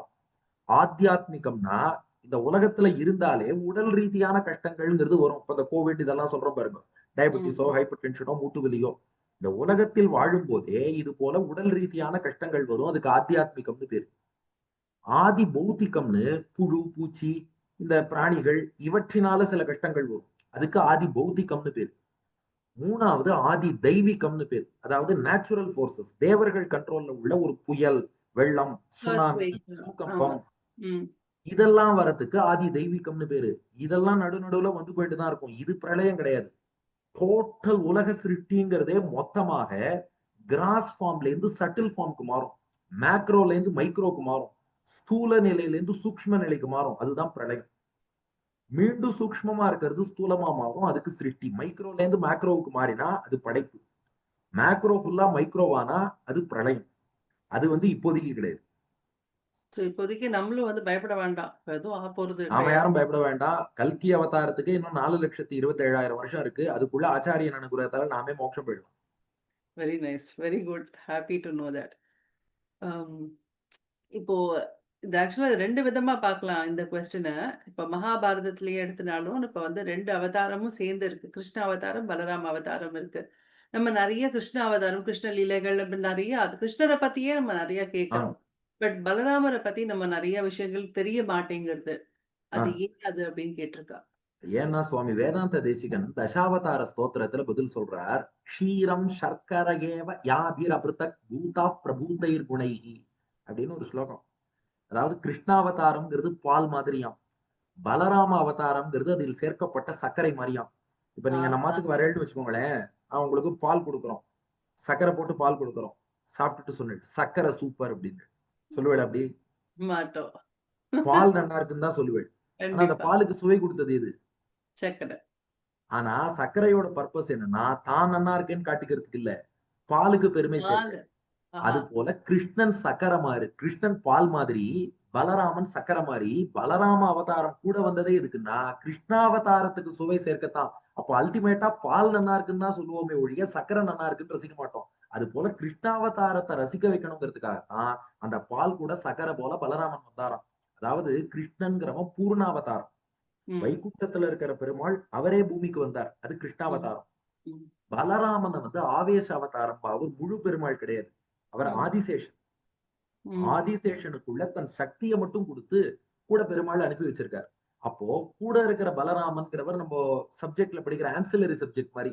ம். கிருஷ்ணன் மெயின் சப்ஜெக்ட் மாரி. இங்க வந்து இப்போ பிஎஸ்சி படிச்சா பிஎஸ்சி கெமிஸ்ட்ரின்னு தான் போட்டுப்பேள். இல்லையே நான் கூட பிசிக்ஸும் படிச்சேன். அது கூட வரலையேன்னா, அது ஆன்சிலரி. மெயின் ம். Subject chemistry. அதுபோல கிருஷ்ணன் மெயின் அவதாரம். பலராமன் ஆன்சிலரி அவதாரம். Adisheshan with Perumal's power. Wow! Krishnan பெருமாளே. அதே மாரி தான் அப்ப வந்து ராம அவதாரத்திலேயே பரசுராமர் வரதும் அப்படிதானா? பரசுராமரும் ஒரு ஆவேச அவதாரம். பரசுராமர் வந்து ஒரு ஜீவாத்மா. அவர் வந்து ஜமதக்னியினுடைய மகன். ஆனா சில துஷ்ட மன்னர்கள், அவ வந்து வேலியே பயிரை மேய்வது போல அதர்ம வழியில போயிட்டு இருக்கா. அவர்கள அழிக்கணும். ஒரு மனுஷன் ஜீவாத்மாவால அத பண்ண முடியாது. அந்த ஒரு பர்ட்டிகுலர் காரியத்த நிறைவேத்த தன் சக்திய பரசுராமருக்கு குடுத்தார் பெருமாள். அந்த சக்திய வச்சுட்டு பரசுராமர் காரியத்த முடிச்சுட்டு, மூல சக்திய பெருமாள்ட்டயே ரிட்டர்ன் பண்ணிடுறார். ம். ஓகே. அதனால தான் நிஜத்தின் முன்னாடி நிழல் நிற்காது. ஆக்சுவல் பெருமாள் ராமர் முன்னாடி பரசுராமர் நிக்க முடியாது, தோத்துருவார். ஆ. எங்களுக்கு அதுதான் ஒரு டவுட்டா இருக்கும். ஏன்னா 2 பேருமே அவதாரம் தான். விஷ்ணுவோட அவதாரம். பட் ஆ. இவர் தோத்து போறா போல காமிக்கிறச்ச நமக்கு வந்து அத ஏத்துக்க முடிய மாட்டேங்குது. அதுக்கு ரீசன் என்னன்னா, அவதாரம்ங்கிறதே பல வகை. பூர்ணாவதாரம், அம்சாவதாரம், சக்தி ஆவேச அவதாரம் இப்படி நெறைய உண்டு. ம். Very nice. Lovely. Super. Next வந்து என்ன பார்த்தீங்கன்னாக்கன்னா, அ, இந்த இப்போ நீங்க இந்த டேட்ஸ் எல்லாம் இருக்குல்ல, நமக்கு பஞ்சாங்கத்துலலாம் வந்து நம்ம எவ்ரி இயர் பஞ்சாங்கம் படிக்கிறோம், எல்லாம் செய்றோம். அதுல பார்த்தீங்கன்னா, இந்த மகாலய பக்ஷம், இந்த பித்ரு பக்ஷம் அப்படின்னு சொல்றது வந்து எவ்ரி இயர் நமக்கு அது மாறிண்டே வருது. ஆ, அ அது வந்து ஒரு ஒரு சமயத்துல வந்து புரட்டாசி மாசத்துல ஆரம்பிக்கிறதுல வருது. இந்த வருஷம் பார்த்தீங்கன்னாக்கன்னா வந்து, அது ஆவணியில ஆரம்பிச்சு புரட்டாசியில முடியறது. ஆ, ஸோ இந்த மாரி டேட்ஸ் எல்லாம் எப்படி டிசைட் பண்றா? எப்படி இந்த பஞ்சாங்கத்த கணிச்சு எப்படி போடுறா அது? நல்ல கேள்வி. அதாவது நம்முடைய பஞ்சாங்கம் வந்து சோலார் கேலண்டர். சூரியனுடைய அடிப்படையில சொல்றோம். இந்த சித்திரை, வைகாசி, ஆனி, ஆடி இந்த மாசங்கள்லாம், சூரியன் எந்த ராசியில இருக்கான்? இப்ப சூரியன் மேஷ ராசியில 30 நாள் இருப்பான். ம், சூரியன் மேஷ ராசியில இருக்கும் 30 நாள சித்திரைங்கிறோம். ம், அடுத்து ரிஷப ராசியில சூரியன் 30 நாள் இருப்பான். அத வைகாசிங்கிறோம். இதெல்லாம் சோலார் கேலண்டர். லூனார் கேலண்டர்ன்னு ஒண்ணு இருக்கு. சந்திரனுடைய பிறை இருக்கு இல்லையா? இப்ப அமாவாசைக்கு மறுநாள் பிரதமை அன்னியிலேருந்து ஆரம்பிச்சு பௌர்ணமிக்கு போய் திரும்ப சந்திரன் தேய்பிறையில வந்து அமாவாசைக்கு வரான். இந்த அமாவாசையிலேருந்து அடுத்த அமாவாசை வரை ஒரு ஃபேஸ் இருக்கு பாருங்க. இத வச்சு ஒரு லூனார் கேலண்டர்ன்னு சொல்லுவா. அதுக்கு பேரலலா மந்த்ஸ் வரும். இப்போ ஒரு ம், சின்ன உதாரணம் சொல்றேன். இந்த நீங்க மகாலய பட்சம் பத்தி கேட்டதுனால அதையே உதாரணமா சொல்றேன். மகாலய பட்சம்னா புரட்டாசி மாசத்துல வரணும்னு நாம அஸ்யூம் பண்ணிட்டோம். ஆனா ம், மகாலய பட்சம் எந்த கேலண்டர கால்குலேட் பண்ணணும்னா லூனார் கேலண்டர். அதுல பாத்ரபத மாசம்னு ஒரு மாசம். இப்ப ம், அமாவாசை டு அமாவாசைன்னு சொன்னேன் இல்லையா? இந்த பாத்ரபதம்ங்கிறது என்னன்னா, ஆவணி அமாவாசையிலேருந்து ஆரம்பிச்சு புரட்டாசி அமாவாசை வரை எவ்வளவு நாள் வரும்? ம். 30 நாள். 30 டேஸ் ஆம். வரும். ஆவணி அமாவாசையிலேருந்து புரட்டாசி அமாவாசை 30 நாள் வரும் இல்லையா? அந்த ம், 30 நாளைக்கு தான் சந்திரனுடைய கேலண்டர்ல பாத்ரபத மாசம்னு பேரு. அந்த ம்ஹ்ம். பாத்ரபத மாசத்துல தான் மகாலய பட்சம்ங்கிறது வரும். ஓகே. இப்ப இது எப்படி கணக்கு பண்ணணுங்கிறதுக்கு உங்களுக்கு ஒரு சிம்பிள் விஷயம் சொல்றேன். ம். ஆவணி அமாவாசையிலேருந்து ஒரு 15 டேஸ் தள்ளி போனேன்னு வச்சுக்கோங்க. ஒரு பௌர்ணமி வரும். ஆமா. அந்த பௌர்ணமிக்கு மறுநாள் தான் இந்த மகாலயம்ங்கிறது ஆரம்பிக்குது. ஆரம்பிக்கிறது. ஓகே. இப்போ ஆவணி மாச அமாவாசைங்கிறது ஆவணியோட செகண்ட் ஹாஃப்ல வந்துருச்சுன்னு வச்சுக்கோங்க. இப்ப ம். ஆவணி மாசம் 20ஆம் தேதியில ஆவணி அமாவாசை வருதுன்னா, ம். அதிலேருந்து 15 டேஸ் போனா, பௌர்ணமிங்கிறது உங்களுக்கு ஆட்டோமேட்டிக்கா புரட்டாசி மாசத்துல வந்துரும். ஓகே. மகாலய பட்சமும் புரட்டாசியில வந்துரும். உங்களுக்கு இந்த கன்ஃப்யூஷன் வராது. எஸ். சப்போஸ் ஆவணி மாச அமாவாசை ஆவணி 5ஆம் தேதி வந்துருதுன்னு வச்சுக்கோங்க. ஃபர்ஸ்ட் ஹாஃப்லயே. ம். ஆவணி 20 பௌர்ணமி வந்துரும். அல்ல 20 அல்ல 21. அப்ப ஸோ அதுக்கு முன்னாடி. மறுநாளே மகாலய பட்சம் ம். ஆரம்பிக்கும்போது, உங்களுக்கு ஆவணியிலேயே வந்துருத்தோன்னு தோணும். முன்னாடியே என்ன வந்துடுறது. காரணம்னா, நம்ம சோலார் கேலண்டரையும், லூனார் கேலண்டரையும் கன்ஃப்யூஸ் பண்ணிட்டோம். ஓகே. பாத்ரபதம்ங்கிற மாசம். அது ஆவணி அமாவாசையிலேருந்து புரட்டாசி அமாவாசை வரை உள்ள அந்த 30 நாள். அந்த பாத்ரபத மாசத்துல மகாலய பட்சம்ங்கிறது வரும். ஆவணி அவிட்டமும் அப்படிதான். ஆவணி அவிட்டம்னு நாம ஆவணி அவிட்டம்னு பேரு. ஆனா அது ஆவணி ஆனா மாசத்துல அது வருது. வந்து சிராவண மாசம்னு பேரு. சிராவண மாசம்னா ஆடி அமாவாசையிலேருந்து ஆவணி அமாவாசை வரை 30 நாள் இருக்கு பாருங்க. ஆடி ம். அமாவாசை டு ஆவணி அமாவாசை 30 டேஸ்க்கு சிராவண மாசம்னு பேரு. அந்த ம். சிராவண மாசத்து பௌர்ணமியில ஆவணி அவிட்டம்ங்கிறது வரும். ம். இப்போ ஆடி அமாவாசை, ஆடியோட செகண்ட் ஹாஃப்ல வந்துருச்சுன்னா, அதுலேருந்து 15 டேஸ் கழிச்சு பௌர்ணமி வரும்போது ஆவணியில வரும். ஆனா ம். ஆடி அமாவாசை, ஆடியில ஒரு 10ஆம் தேதியே வந்துருதுன்னு வச்சுக்கோங்க. ஆடியில ம். 25ஆம் தேதியே உங்களுக்கு பௌர்ணமி வந்துரும். அதனால ஆவணி ஆவட்டம் ஆடியிலேயே கொண்டாடிக்கலாம். ம். அதனால இது சோலார் கேலண்டர், லூனார் கேலண்டர். இதெல்லாம் லூனார் கேலண்டர் அடிப்படையில பண்ணணும்னு பெரியோர்கள் ஏற்படுத்தி வச்சிருக்கா. அந்த வழியில பண்ணணும். ஓகே. Very nice. ஃபேன்டாஸ்டிக். நல்ல கொஸ்டினும் கூட. அடுத்தது வந்து என்னன்னா, அந்த சகுனங்கள் அப்படிங்கிறா இல்லையா? சகுனம் வந்து அத எப்படி நம்ம வந்து மேனிபுலேட் பண்றது? இப்போ ஃபார் எக்ஸாம்பிள் இப்ப திடீர்னு வந்து நம்ம ஆத்துல வந்து திடீர்னு குங்குமம் கொட்டிடுறது அப்படின்னா, ஆ, இப்ப நமக்கு தான் இந்த கூகுள் ஆச்சாரியாலாம் இருக்கா. ஸோ அதுலலாம் பார்த்தோம்னாக்க ஆ, இந்த யூடியூப் அத விட பெருசு. இதுல ஆ, நம்ம அத போட்டோம்னா, சில பேர் வந்து குங்குமம் கொட்டினா நல்லது விஷயம், நல்லதெல்லாம் நடக்கும் ஆ. அப்படிங்கிறா. அது சில பேர் பார்த்தானாக்கா, ஐய்யயோ! கொட்டவே கூடாது அப்படிங்கிறா. நம்ம மனச வந்து நம்ம போட்டு சஞ்சலப்படுத்திட்டே இருக்கு. நம்ம எப்படி how to we manipulate all these uh. Kind இத ஆஃப் வந்து ஒரு சகுனங்கள்? 3 பார்ட்ஸா பிரிச்சுட்டு ஈச் 1 மினிட் சொல்லிடுறேன். ம். ஃபர்ஸ்ட் இதுக்கு சகுனம்னே பேர் கிடையாது. ஓ! ஓகே. சான்ஸ்கிரிட்ல சகுனம்னு பறவைக்கு தான் பேரு. ஓ! பறவைகள் மூலமா உங்களுக்கு தெரியிற அறிகுறிகளுக்கு மட்டும் தான் சகுனம்னே பேரு. ஆஹா! ஓகே. இந்த மாரி குயில் கூவுறது, அது போல சில இந்த பறவை ஒலி எழுப்புறது, அத வச்சு சொன்னா அதுக்கு சகுனம்னு பேரு. ம். மத்தபடி எதுத்தாப்புல ஒத்த பிராமணர் வந்தார், எதுத்தாப்புல ஒரு பிணம் வந்தால் என்ன பண்ணணும்? பூனை போனா என்ன பண்ணணும்? இதுக்கெல்லாம் நிமித்தம்னு பேரு. அதுக்கெல்லாம் சகுனம்னு பேரு கிடையாது. ம். மத்த ஆல் ஃபேக்டர்ஸ்னால வரக்கூடிய அறிகுறிகளுக்கெல்லாம் நிமித்தம்னு பேரு. ம். பேர்ட்ஸ் மூலமா வந்தா மட்டும் அதுக்கு சகுனம்னு பேரு. இது பாயிண்ட் நம்பர் 1. பாயிண்ட் நம்பர் 2 நீங்க சொன்ன எக்ஸாம்பிள்க்கே வருவோம். இப்ப இந்த குங்குமம் கொட்டுறது இது போல. இந்த சகுன சாஸ்திரங்கள் பத்தி நம்ம பெரியோர்கள் நெறைய விஷயங்கள் சொல்லியிருக்காங்க. ம். ஆனா எல்லாத்துக்கும் மேல நமக்கு பகவானுடைய அனுக்கிரகம்னு ஒண்ணு இருக்கணும். ஆமா. அதனால இப்போ ஆத்துல குங்குமம் கொட்டாம பாத்துக்கிறது தான் நல்லது. இப்போ குங்குமம்ங்கிறது வந்து எப்போதுமே என்ன பண்ணுவோம்னா, ஒரு தாயாருக்கு அர்ச்சனை பண்ணி வச்சுட்டு இருக்க குங்குமம் தான்.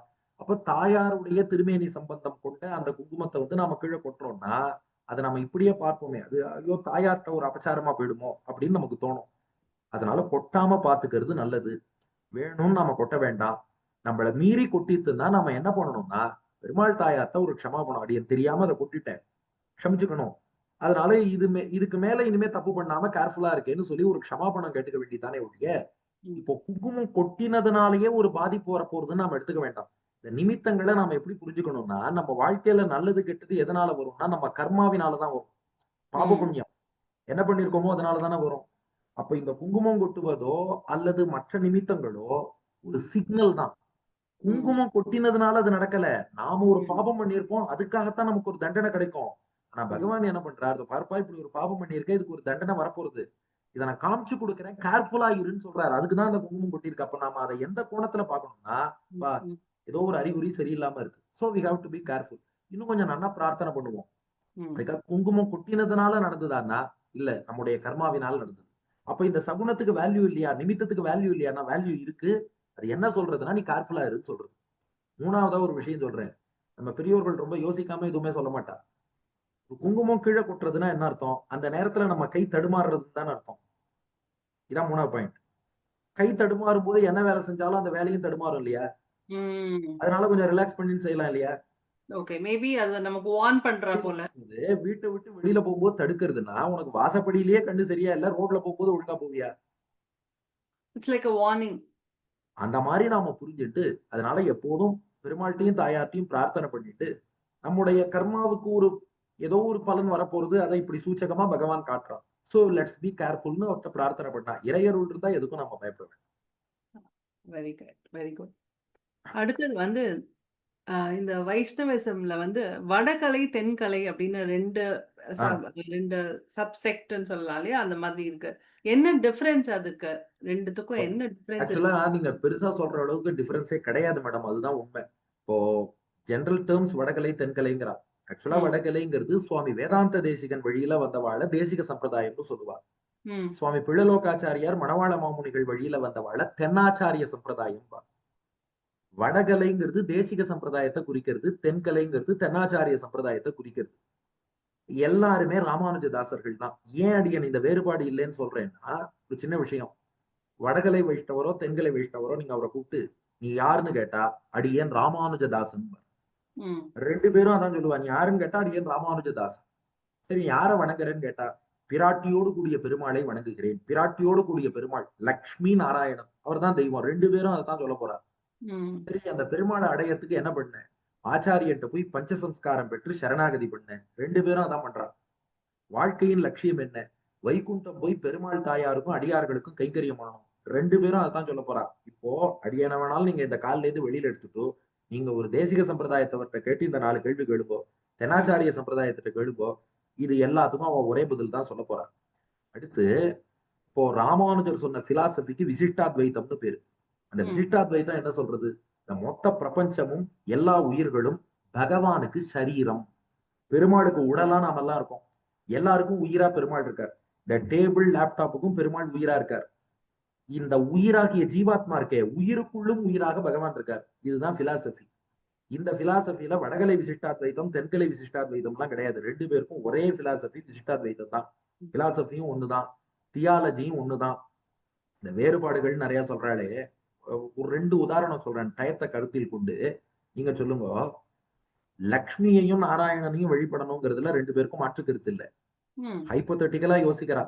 ஒருத்தர் சொன்னார், ஒருவேளை நாராயணன் இல்லாம லக்ஷ்மி நாராயணன் இல்லாம தனியா ஆரம்பத்துல இருந்திருந்தான்னா, அப்படி இல்ல. ம். எப்போதும் அவ சேர்ந்துதான் இருக்கா. ஒருவேளை ஹைப்போதெட்டிக்கலா ஒருவேளை. ம். நாராயணனுடைய மனைவியாக இல்லாமல் லக்ஷ்மி ஒரு காலத்தில் இருந்திருந்தால், அப்ப லக்ஷ்மி பரமாத்மாவா, ஜீவாத்மாவான்னு கேள்வி. ம். ஒருத்தர் சொன்னார், Lakshmi by her own capacity அவ பரமாத்மாவாவே இருக்கா. ம். பெருமாளுக்கும் மனைவி ஆயிட்டா அதே தெய்வம்ங்கிற ஸ்தானத்துல இருக்கா. இன்னொருத்தர் சொன்னார், அப்படி இல்ல. அவ ஜீவாத்மாங்கிற ஸ்தானத்துல இருந்தா. பெருமாளை கல்யாணம் பண்ணிட்டா.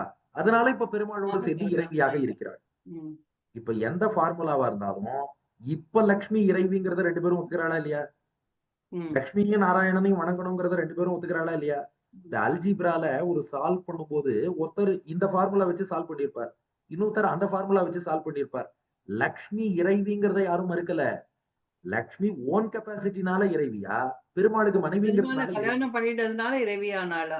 எந்த ஃபார்முலால போனாலும், வரப்போற இடம் என்ன? பைபாஸ் வழியா போனாலும், மதுரவாயல் ம். பைபாஸ்ல போனாலும், சென்னை டி நகர் வழியா சிட்டி டிராபிக்ல போனாலும், நீ போய் சேர வேண்டிய இடம் எதுனா ஒரே எக்மோர் ரயில்வே ஸ்டேஷன் தான்.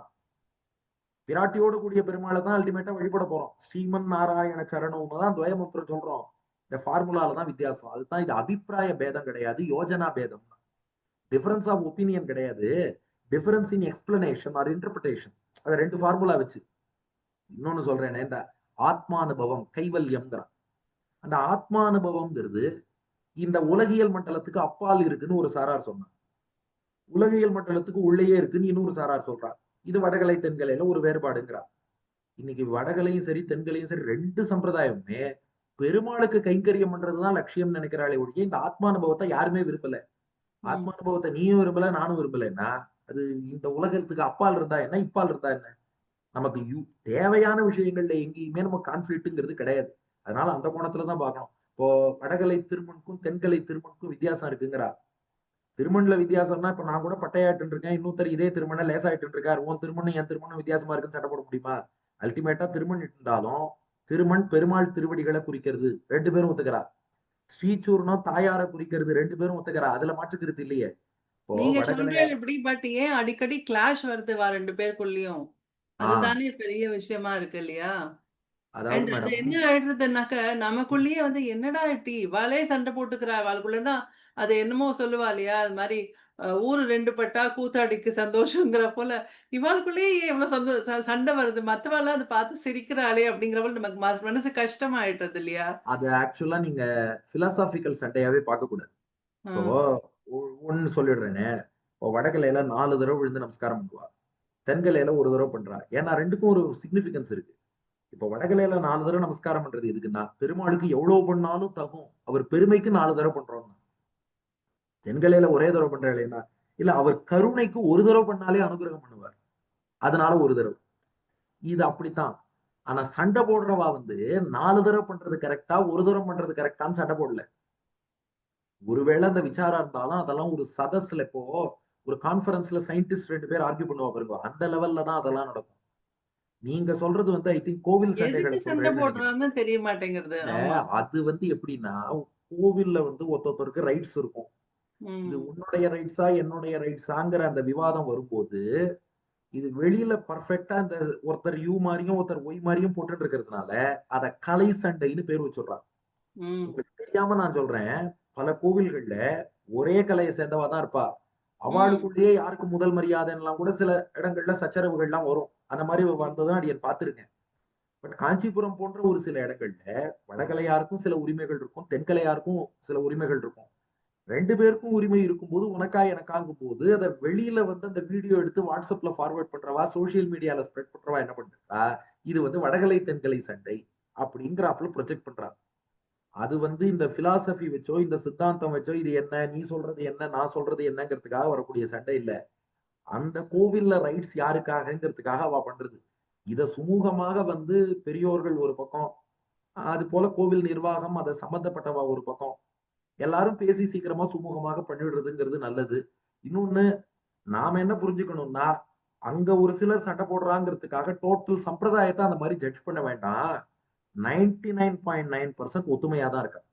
ம். இன்னைக்கு வடகலை என்ன ப்ராப்ளம்னா, நம்ம ஒரு பெரிய வெள்ள பேப்பர்ல ஒரு கரும்புள்ளி வச்சாச்சுன்னா, அந்த கரும்புள்ளி மட்டும் தான் கண்ணுக்கு தெரியறதுங்கிற மாதிரி, ஏதோ ஒரு சில இடத்துல சண்டை நடக்கிறது. அதுக்கான ரீசன்ஸ் ஒருத்தரும் அவ சைடுல வச்சுட்டு இருக்கா. இப்ப நான் ஒரு கமெண்ட் பண்ணேன்னா, இல்ல இந்த காரணத்துக்காக நம்ம அதுக்கே போ வேண்டாம்.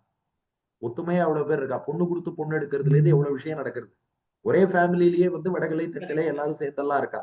ம். அதனால வந்து இத வந்து ஒரு கலை சண்டைன்னும் பார்க்க வேண்டாம். பிலோசாபிக்கல் வார்ன்னும் பார்க்க வேண்டாம். ஒரே சம்பிரதாயத்துக்குள்ள இது பண்ணிக்கிறான்னு நினைக்க வேண்டாம். ஒரு இடத்துல நடக்கிறதா, அதுவும் பெருமாளுடைய லீலை. பெருமாள் வந்து தன்னை எப்படியாவது ஃபேமஸா வச்சுக்கணும், லைம் லைட்ல இருக்கணும்னு பார்த்துட்டு பெருமாள் லீலை பண்றாருன்னு புரிஞ்சுக்கணும். ஓகே. நம்ம அடுத்த கேள்வி வந்து, ஆ, இந்த மகாலட்சுமி அஷ்டோத்திரம் சொல்லி நம்ம வந்து இது ஆ. பண்றோம் இல்லையா? பண்றச்ச, அதுல வந்து ஓம் நவதுர்காயே நமக, ஓம் புவனேஸ்வரியே நமக அப்படிலாம் வருது. அம்பாளோட நாம அதெல்லாம். அது ஆ லட்சுமியோட அதெல்லாம் திருநாமம் வந்து தான். வீர வைஷ்ணவாஸ்லாம் சாண்ட் பண்ணலாமா? அப்படின்னு அது வந்து லட்சுமியோட திருநாமம் தான். ஆ அதாவது துர்கான்னு அம்மனுக்கும் ஒரு பேர் இருக்கு ஓகே. பட் அந்த லட்சுமி அஷ்டோத்தரத்துல துர்கான்னா ஆக்சுவலா ஃபோர்ட் கோட்டைன்னு அர்த்தம். கோட்டுன்னு அர்த்தம். ஆமா, கோட்டைன்னு அர்த்தம். நவதுர்கான்னா புதிய கோட்டை. அதாவது ஒரு கோட்டை எப்படி ஒரு நாட்டுக்கு கோட்டை மதில்ங்கிறது அந்த காலத்துல பாதுகாப்பா இருக்கும். யாஹ்! அதுபோல தன்னை வந்து அண்டிய அடியார்களுக்கெல்லாம் நவதுர்கா புதுசா புரொடெக்ஷன் மாரி கட்டப்பட்ட குடுக்குறா. கோட்டை போல எப்போதும் புரொடெக்ஷன் குடுக்குறான்னு அர்த்தம். அதுபோல புவனேஸ்வரிங்கிறது சொன்னேன். புவனேஸ்வரின்னா என்ன அர்த்தம்? புவனம்னா உலகம். ம், ஈஸ்வரின்னா தலைவி. உலகத்துக்கும் உயிர்களுக்கும் எல்லாம் அவ தான் தலைவியா இருக்கா. அது லட்சுமிய தான் குறிக்கும். ஸ்ரீ சூக்தத்திலேயே ஈஸ்வரீம் சர்வபூதானாம்னு வரும். ம். அதனால அதுவும் லட்சுமி தான். ஏன் மகாகாளின்னே ஒரு பேர் இருக்கு.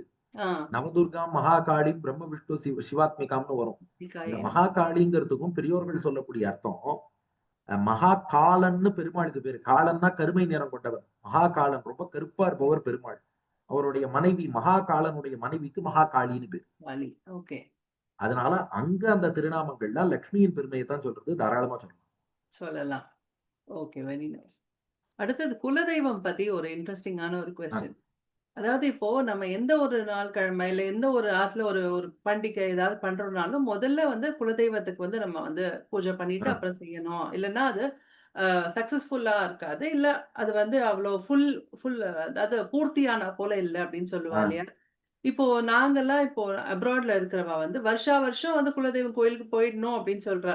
இப்ப எங்களால வருஷா வருஷம் போகறதுக்கு முடியாது அப்படிங்கிற சமயத்துல, எங்க சார்புல எங்களோட ஃபேமிலில இருக்கிற அம்மா, அப்பா அந்த மாரி அவலாம் போகலாமா? இல்ல நாங்களே தான் போய் அங்க போய் நாங்க பூஜை பண்ணி, நாங்க அபிஷேகம் பண்ணி, நாங்க மாவிளக்கு போட்டு அப்படி நாங்க பண்ணா தான் உண்டா? இல்ல இந்த மாரி வெளியூர்ல இருக்கிறவா என்ன செய்யலாம்? எவ்ரி இயர் வெரி போக குட் கொஸ்டின். முடியாம இருக்கிறவா. ஃபர்ஸ்ட் வந்து ஹேட்ஸ் ஆஃப். இந்த எண்ணத்துக்கே வந்து ஒரு ஹேட்ஸ் ஆஃப் சொல்லணும். நம்மளால போக முடியல, இருந்தாலும் என்ன பண்ணணும்னு கேட்கிற அந்த எண்ணம், அந்த கொஸ்டினுக்கு ஒரு ஹேட்ஸ் ஆஃப் சொல்லணும்.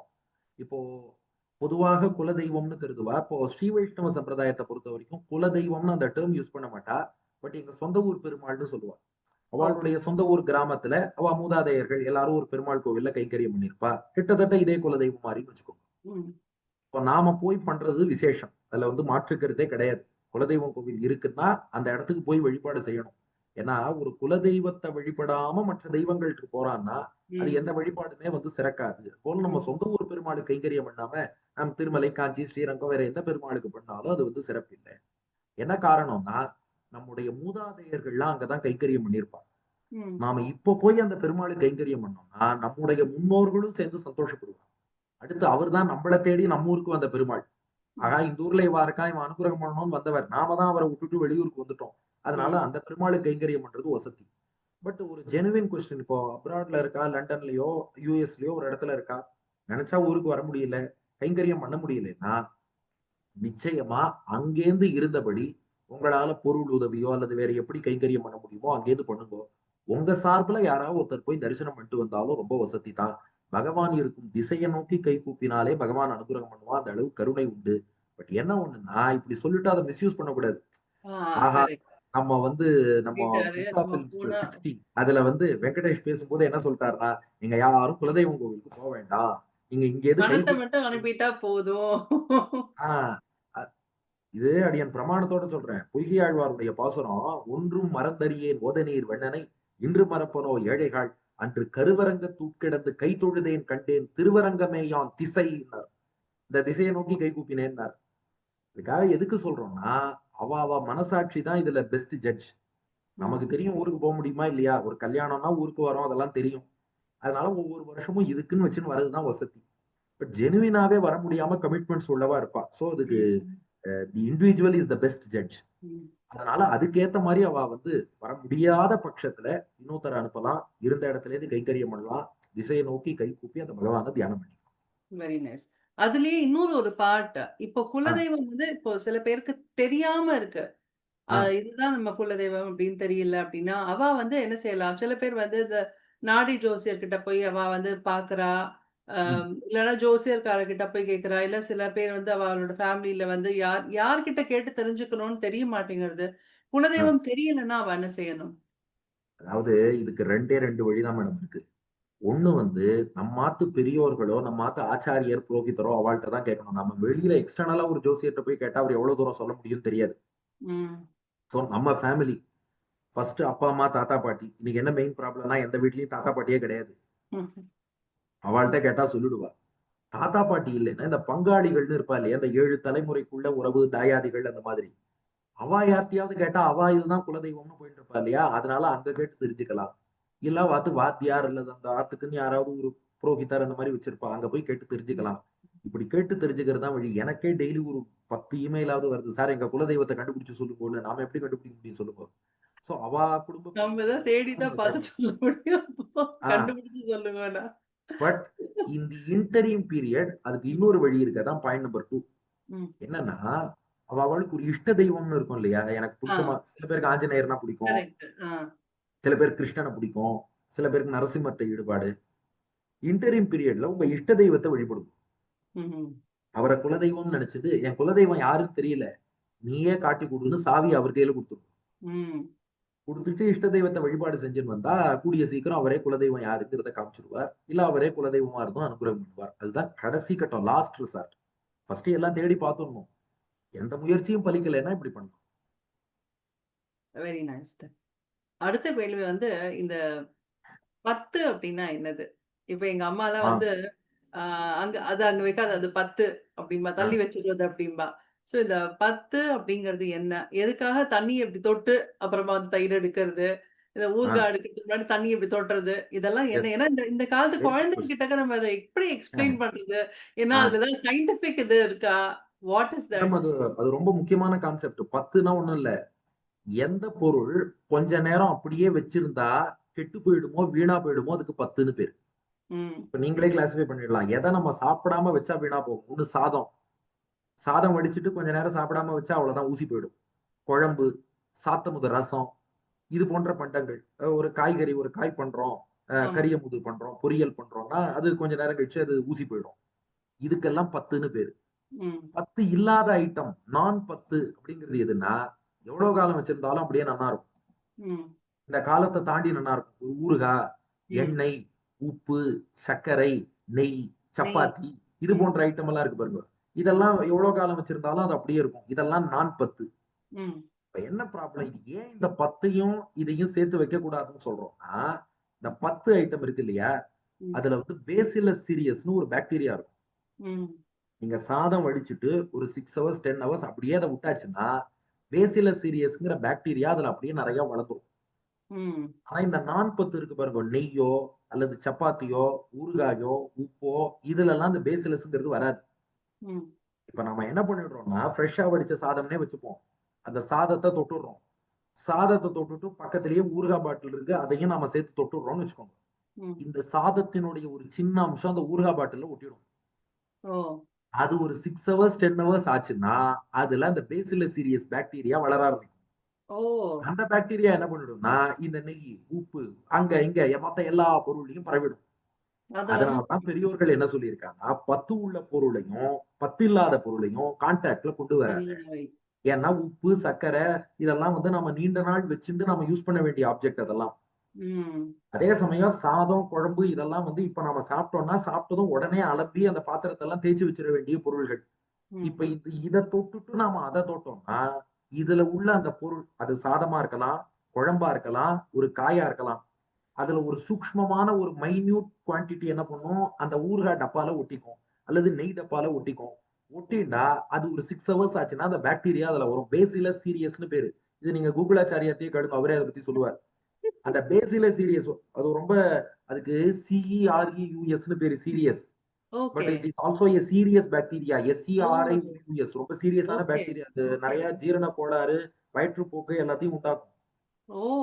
அதனால 10 ஃபாலோ பண்றதுங்கிறது உண்மையிலேயே ரொம்ப சீரியஸான விஷயம் அது. ம்ஹ்ம். சாதம் ஓகே. வடிச்சுட்டு, அதே கையோட இன்னொரு ஒரு நெய் டப்பாவ தொட்டு, அதுல வந்து அந்த சாதம் ஏதாவது ஒரு சின்ன பருக்க ஒட்டிட்டு, அதுலேருந்து வந்து நெக்ஸ்ட் அந்த பேசிலஸ் சீரிஸ் வந்துருச்சுன்னா, நெக்ஸ்ட் வீட்ல எல்லாரும் டயரியா தான். ORS தேடி இது போ வந்து வேண்டியதுதான். எல்லாருக்கும் இந்த இந்த விஷயம் போய் சேரணும் அப்படின்னு நெனைக்கிறேன். ஆ. எல்லாருமே இத ஃபாலோ பண்றது வந்து அதுக்காகத்தான் இப்போ அரிசி இப்போ ஒரு சாதத்த தொட்டுருக்கோம்ன்னு சொன்னா, கைய அலம்பிக்கிறோம். கைய நல்லா வாஷ் பண்ணோம்னா, கையில ஒட்டிட்டு இருக்க பாக்டீரியா போயிடும். அதுக்கப்புறம் போய் நாம உப்ப தொடுறோம். அதுக்கப்புறம் நெய்ய தொடுறோம். அதுக்கப்புறம் ஊறுகாய தொடுறோம். கரெக்ட்டா. கரெக்ட் தானே யாஹ்! மேடம்? டெஃபினட்டா கரெக்ட். நான் ஆ. அதெல்லாம் பண்ணுவேன். பட் சில பேர் கிண்டல் பண்ணுவா. என்னது இது 10, 11, 12 அப்படின்னு கிண்டல் பண்ணுவா. ஸோ அதனால இந்த கேள்வி ஆக்சுவலா என்கிட்டேருந்து தான் வந்திருக்கு. 10, 11ம் நானும் அந்த செய்யும். கேள்வி கேட்கணும்னு ஆசைப்பட்டு உங்ககிட்ட இருந்து இல்ல ஆன்சர் 10 வாங்கிட்டு இருக்கேன். ஃபாலோ பண்ணா அது 11ம் செய்யும்னு சொல்லுவோம். பணம் 10 தான் செய்யும். இந்த 10 11ம் செய்யும். Lovely, lovely answer. Thank you so much. ஆ இந்த காலத்து யங்ஸ்டர்ஸ்க்கு ஆ, லைக் நெறைய பேர் வந்து குழந்தைகளுக்குலாம் கரெக்ட்டான டயத்துக்கு இப்போலாம் வந்து பூணல் போட்டு விடுறா. ஆ, உபநயனம்ன்றது ரொம்ப கிராண்டா கல்யாணம் மாதிரி இப்பலாம் பண்ணிடுறா, எல்லாம் ஆ, செஞ்சுடுறா. அண்ட் அந்த குழந்தைகளும் வந்து முதல்ல இனிஷியல் ஸ்டேஜஸ்ல நல்லா அழகா வந்து சமிதாதானம் பண்ணி எல்லாம் காயத்ரிலாம் பண்ணி சந்தியாவந்தனம்லாம் பண்ணிட்டுறதுங்க. ஆ, அப்புறம் ஆஸ் ஏஜ் குரோஸ் வந்து அதெல்லாம் அப்படியே அடங்கி போயிடுறது. பட் சந்தியாவந்தனம்ங்கிறது எவ்ளோ இம்பார்ட்டன்ட் அது வந்து ஆ, பண்றதுங்கிறது என்ன why should I do that? ஏன் நான் பண்றதுனால நான் ஒருத்தன் பண்றதுனால தான் சூரியன் உதிக்கிறதா? அப்படிங்கிற போலலாம் ஒன்ஸ் ஆ, அந்த அந்த டீனேஜ் பருவம் வந்தோனே அந்த குழந்தைலாம் கேட்க ஆரம்பிக்கிறது. ஸோ அது என்ன இம்பார்ட்டன்ஸ் இருக்கு அப்படிங்கிறத ஆ. ஒரு ஃபர்ஸ்ட் அந்த சொல்ல கொஸ்டினுக்கு பதில் முடியுமா? சொல்றேன் மேடம். நாம பண்றது நிச்சயமா சொல்றேன். சந்தியாவந்தனம் பண்ணுவதால் சூரியன் உதிக்கிறது. அது வேதத்திலேயே சொல்லப்பட்ட விஷயம். மந்தேகர்கள்ங்கிற அரக்கர்கள் சூரியோதயத்துக்கு தடை பண்றாங்க. நாம காயத்ரி மந்திரம் சொல்லி அர்க்யம் குடுக்கும்போது, அதுதான் அம்பாக மாறி அந்த அரக்கர்கள கொஞ்சம் தள்ளி வச்சு சூரிய உதயத்துக்கு ஹெல்ப் பண்ணும். அவனே என்ன கேட்கறான், அப்ப ஜப்பான் தான் லேண்ட் ஆஃப் ரைசிங் சன். ஜப்பான்ல யார்ப்பா அர்க்யம் குடுக்குறா? யார் சந்தியாவந்தனம் பண்றா? அப்படி இல்ல. அவளுக்கும் சேர்த்து தான் நாம அவளுக்கும் பண்ணிட்டு சேர்ந்து இருக்கோம். நம்ம பண்றோம். யாஹ்! ஆனா, அதுக்குள்ள இன்னொரு தாத்பரியம். நமக்கும் ஒரு பர்சனல் பெனிஃபிட் இருக்கு. நம்ம உள்ளத்துக்குள்ள ஞானம்ங்கிற சூரியன் உதிக்கணுமா? ஆத்மா ஞானம். Self realization. அந்த ஆத்ம ஞானம்ங்கிற சூரியன் உள்ள உதிக்கணும். இதையும் சில அரக்கர்கள் தடுக்கிறா. யாருன்னா நம்முடைய ஈவில் தாட்ஸ், கெட்ட ம். எண்ணங்கள்ங்கிற அரக்கர்கள் உள்ளுக்குள்ள ஞான சூரியன் உதிக்காம தடுத்துட்டு இருக்கா. டெய்லி காயத்ரி மந்திரம் சொன்னா அந்த காயத்ரி வெளியில மட்டும் அம்பா போகாது, உள்ளுக்குள்ளேயும் அம்பா போய் ஈவில் தாட்ஸ்ங்கிற அரக்கர்கள் எல்லாம் அழிச்சு உள்ளுக்குள்ள ஞான சூரியன் உதிக்கும்படியாக அனுகிரகம் பண்ணும். அதனாலதான் காயத்ரி சொல்ல ஆஹா. சொல்ல ஞானம்ங்கிறது நல்லா வளரும். ஒண்ணு. ரெண்டாவது, சாஸ்திரத்துல சந்தியாஹீனோ அசுச்சிஹி நித்தியம் அனர்ஹ சர்வ கர்மசு எது அந்யத் குருத்தே கர்மா ந தஸ்ய பலபாக் பவேத்துன்னு சொல்லியிருக்கு. சந்தியாவந்தனம் பண்ணாதவன் அசுத்தமானவன். அந்த அசுத்தமாகி சந்தியாவந்தனம் பண்ணாமல் இருக்கக்கூடிய அந்த அசுத்தன் இருக்கானே, அவனுக்கு வேற எந்த கர்மாவும் பண்ண ரைட்ஸே கிடையாது. ஒருவேளை சந்தியாவந்தனம் பண்ணாம வேற எந்த பெரிய யாகம் ஹோமமே பண்ணாலும் அதுக்கான பலன் அவனுக்கு கிடைக்காதுன்னு சொல்லியிருக்கு. இன்னைக்கு ம். நிறைய பேர் புலம்புறத நீங்களே பார்த்துட்டு போயிடலாம். கோவிலுக்கா போறேன், நான் போய் குடம் குடமா அபிஷேகம் பண்றேன், வாழ்க்கையில மட்டும் நல்லது நடக்கல, அவள்கிட்ட கேளுங்க சந்தியாவந்தனம் பண்றாளான்னு. ஏன்னா சந்தியாவந்தனம் பண்ணாதான் நாம் பண்ணக்கூடிய மற்ற கர்மாவுக்கு பலன் கிடைக்கும். ம். சந்தியாவந்தனம் பண்ணாதவன் அசுத்தமானவன். அந்த அசுத்தியோட எந்த கர்மா பண்ணாலும் இதுக்கு பலன் இல்லை. இது ரெண்டு. மூணாவது, காயத்ரி மந்திரம்ங்கிறது தான் நமக்கு பெரிய ப்ரொடெக்ஷன். காயத்ரி காயத்ரிங்கிறோமே, காயத்ரின்னா என்ன அர்த்தம்னா காயந்தம் திராயத்தே எஸ்மாத்து காயத்ரி. கானம் பண்றவாளை எது காப்பாத்துறதோ அதுக்கு காயத்ரின்னு பேரு. ஒருத்தன் ஷீல்டு மாதிரி. தினந்தோறும் ஆஹ் ஒரு ஒரு ஷீல்டு ஷீல்டு, ஒரு மாதிரி. ப்ரொடெக்ஷன். ஆமா, கவச்சம். காயத்ரி சொல்ல சொல்ல சொல்ல சொல்ல அந்த எனர்ஜி பாசிட்டிவிட்டி சுத்தி இருந்து அவனை எப்போதும் காப்பாத்தும். இதை விட ஒரு பெரிய ப்ரொடெக்ஷன் கிடையாது. 4, இந்த குழந்தைகளுக்கெல்லாம் இன்னைக்கு எவ்வளவு ஈவில் தாட்ஸ் எல்லாம் வருதுன்னு பாக்குறோம். ஏதேதோ நம்ம நம்ம நாட்டிலேயே பாருங்க, டெம்பரரி பிளஷர்ஸ் எல்லாம் நாடி குழந்தைகள் போறா, வேற ராங் டெசிஷன்ஸ் எல்லாம் லைஃப்ல எடுத்துடுறா, பெரிய பெரிய டெசிஷன்லாம். ம். இதுக்கெல்லாம் என்ன காரணம்? மனசுல காமம் நுழையறதுக்கு முன்னாடி காயத்ரி நுழையணும். ம். காமம் நுழையறதுக்கு முன்னாடி காயத்ரி நுழைஞ்சு கொடுத்தனா மனசு இப்படி தப்பான இடங்கள்ல போகாது. அந்த கெப்பாசிட்டி காயத்ரிக்கு உண்டு. இது 4. ம். 5, இந்த காயத்ரி மந்திரத்தை ஜபம் பண்ண பண்ண பண்ண பண்ண கான்சென்ட்ரேஷன் ஆனா ஒரு இன்னைக்கு ப்ரூவ் பண்ணியிருக்கான். காயத்ரி மந்திரம் சொல்றவாளுக்கு அப்படிப்பட்ட ஒரு கான்சென்ட்ரேஷனும் மெமரி பவரும் வருது. அப்படி. நம்பர் 6, இந்த சந்தியாவந்தனம் பண்ணும்போது சன்லைட்டை பார்த்துட்டு தானே பண்றோம். ம். சன்லைட்டை பார்த்துட்டே சந்தியாவந்தனம் பண்ணும்போது வைட்டமின் டி உடம்புல ப்ரொடியூஸ் ஆகும். ம். வைட்டமின் டிக்கு எந்த ஃபுட்லயும் சோர்ஸ் கிடையாது, சன்லைட் தான் சோர்ஸ். சன்லைட் அது மட்டும் தான். ப்ரொடியூஸ் ஆகும். சந்தியாவந்தனத்துல எவ்வளவு பிராணாயாமம் இருக்கு, அது ம். உடம்புக்கு எவ்வளவு பெனிஃபிட்ஸ். கூகுளாச்சாரியரை கேட்டா சொல்லுவார் பிராணாயாமத்தோட பெனிஃபிட்ஸ். இன்னைக்கு ஆஸ்துமா பேஷண்ட்டுக்கு எல்லாம் டாக்டர் பிராணாயாமம் பண்ணுங்கிற. இதுதான். அதுக்கும் மேல இந்த சந்தியாவந்தனம்ங்கிறது ஒரு டிசிப்ளினை உண்டாக்கும். கார்த்தால சீக்கிரம் எழுந்துக்கணும், சந்தியாவந்தனம் பண்ணணும். அந்த டிசிப்ளின் வந்ததுன்னா நாள் முழுக்க பண்ற எல்லா செயல்களும் டிசிப்ளினா நம்ம பண்ணிட்டு இருக்கோம். இப்ப என்ன ப்ராப்ளம்னா, நம்ம அந்த சந்தியாவந்தனம்ங்கிற ஒரு டிசிப்ளினை விட்டோம்னா லைஃப் முழுக்கவே டிசிப்ளின் இல்லாம எல்லாம். ரேண்டமா போயிடும். அதனால வாழ்க்கையில ஒரு டிசிப்ளினை கொடுப்பது சந்தியாவந்தனம். கரெக்ட். இதுக்கும் மேல நிறைய சொல்லலாம். ஆனா சர்க்கரை இனிக்கும்னு உபன்யாசம் பண்ணக்கூடாது. சர்க்கரையை அவ சாப்பிட்டு தான் ருசிச்சு பார்க்கணும். அப்போ சந்தியாவந்தனம் பண்ணி அவ அனுபவம் காணலாம். கரெக்ட். ரொம்ப அழகா சொன்னேன் நீங்க. ஐ திங்க் இந்த இந்த நேரா பார்த்துட்டு இருக்கிறவாளும் சரி, லைவா பார்க்கிறவாளும் சரி, இந்த ரெக்கார்டடா பார்க்கிறவாளுக்கும் சரி, இது ரொம்பவே வந்து இந்த இன்சைட்ஃபுல்லா இருக்கும்னு நினைக்கிறேன் நான். அண்ட் நெக்ஸ்ட் கொஸ்டின் வந்து என்னன்னா, இந்த காலத்துல சோஷியல் மீடியா உங்களுக்கே தெரியும். ஆ, ரொம்ப நெறைய இருக்கு. இப்ப எல்லாருமே இப்ப Instagramல வந்து இப்போ அவ்ளோ ஒரு இதுவா இருந்துட்டு இருக்கா. அதுல பார்த்தீங்கன்னா நெறைய வந்து நெறைய இப்போ இப்போ இருக்கிற ரீசென்ட் யங் கேர்ள்ஸ் எல்லாம் வந்து ப்ரமோட் நெறைய ராங் திங்ஸோ அப்படின்னு எனக்கு தோன்றது. என்னன்னா, அதாவது இந்த மென்ஸ்ட்ருவல் பீரியட் டைம்ல வந்து கோயிலுக்கு போலாம். ஆ, நவராத்திரி குழுவுக்கு போலாம். தப்பு இல்ல. ஏன்னா, அ சுவாமியும் தானே வந்து அவாளுக்கும் தானே பீரியட்ஸ் வரும். அவளும் என் அம்மா மாரி தானே. ஏன் நான் போக்கூடாது அப்போ? அப்போ போனா என்ன தப்பு? அந்த 3 நாளைக்கு நான் சுவாமிய கும்பிடக்கூடாதா அப்புறம்? ஏன் அப்போ வந்து அந்த 3 டேஸ்க்கு மட்டும் எனக்கு வந்து சுவாமி கும்பிடாம இருக்கணும்னு ஏதாவது ஒரு இது இருக்கா?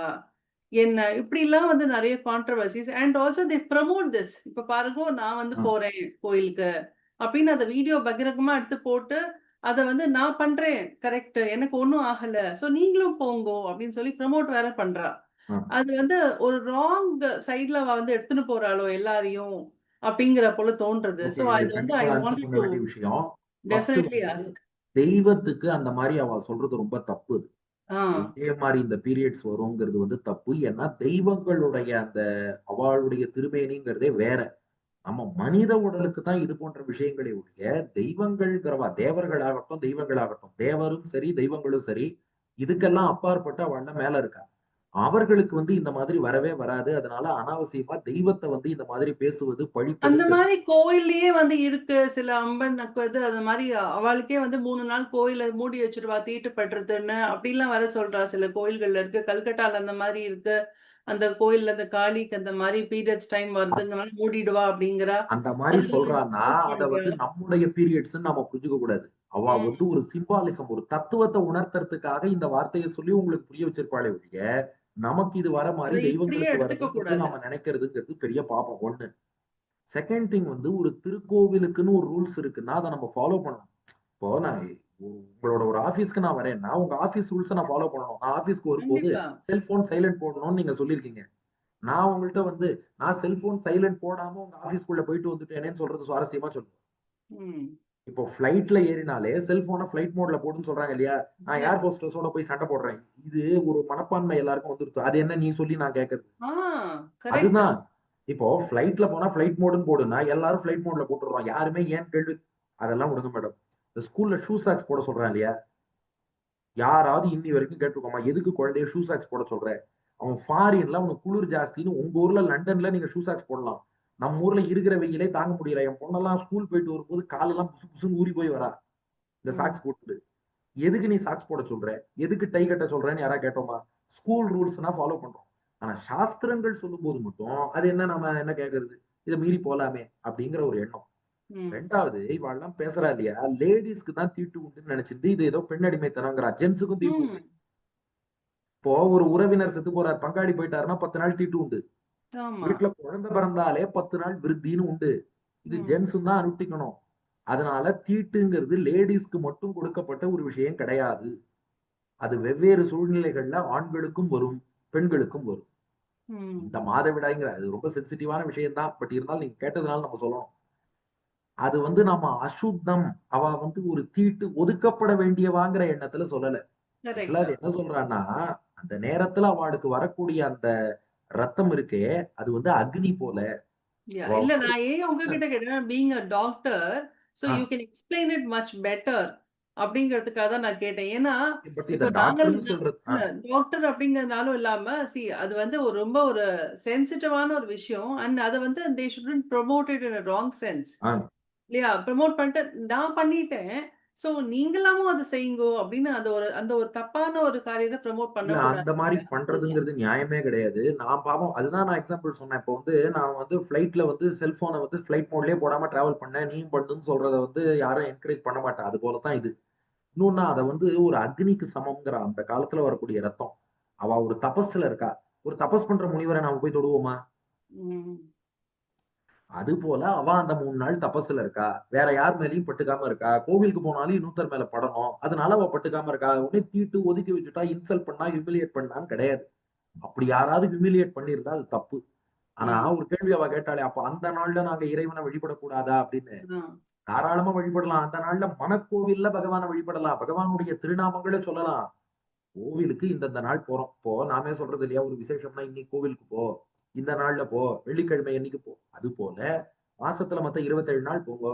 அந்த 3 நாள் பகவான் நாமத்த சொல்லி மனக்கோவில்ல வழிபடலாம். ம். பகவான் அனுக்கிரகம் பண்ணுவானான்னா, அதுக்கும் பண்ணுவான். மகாபாரதத்துல திரௌபதிய அந்த சபையில கொண்டு வந்து நிறுத்தி அவமானப்படுத்தினா இல்லையா மேடம்? அந்த சீன் உங்களுக்கு தெரியும். ஆமா, ஆமா. அப்ப திரௌபதிக்கு அந்த 3 நாள் ம். ஏகவஸ்திரா ரஜஸ்வலான்னு தான் அங்க மகாபாரத ஸ்லோகம். ம். அப்போ திரௌபதி கோவிந்தான்னு கூப்பிட்டா கிருஷ்ணன் புடவைய குடுத்து அனுக்கிரகம் பண்ணான். அப்ப கோவிந்த நாமத்த சொன்னது அந்த 3 நாள். அதுக்கு ம். பலனும் பிரத்யட்சமா கிடைச்சது. அதனால அந்த காலத்துல நாமம் சொல்றதுக்கு எந்த ஒரு நாம தடையுமே இல்ல. சொல்றதுக்கு எந்த ரெஸ்ட்ரிக்ஷனே நாளுமே. கிடையாது. அதனால அந்த காலத்துல கோவிலுக்கு போய் தான் நான் வந்து என் பக்திய வெளிப்படுத்தணும்னு தேவையில்ல. மத்த 27 நாளும் கோவிலுக்கு போறவாளா இருந்தா, அவ இந்த மாரி ரைஸ் பண்ணவே மாட்டா.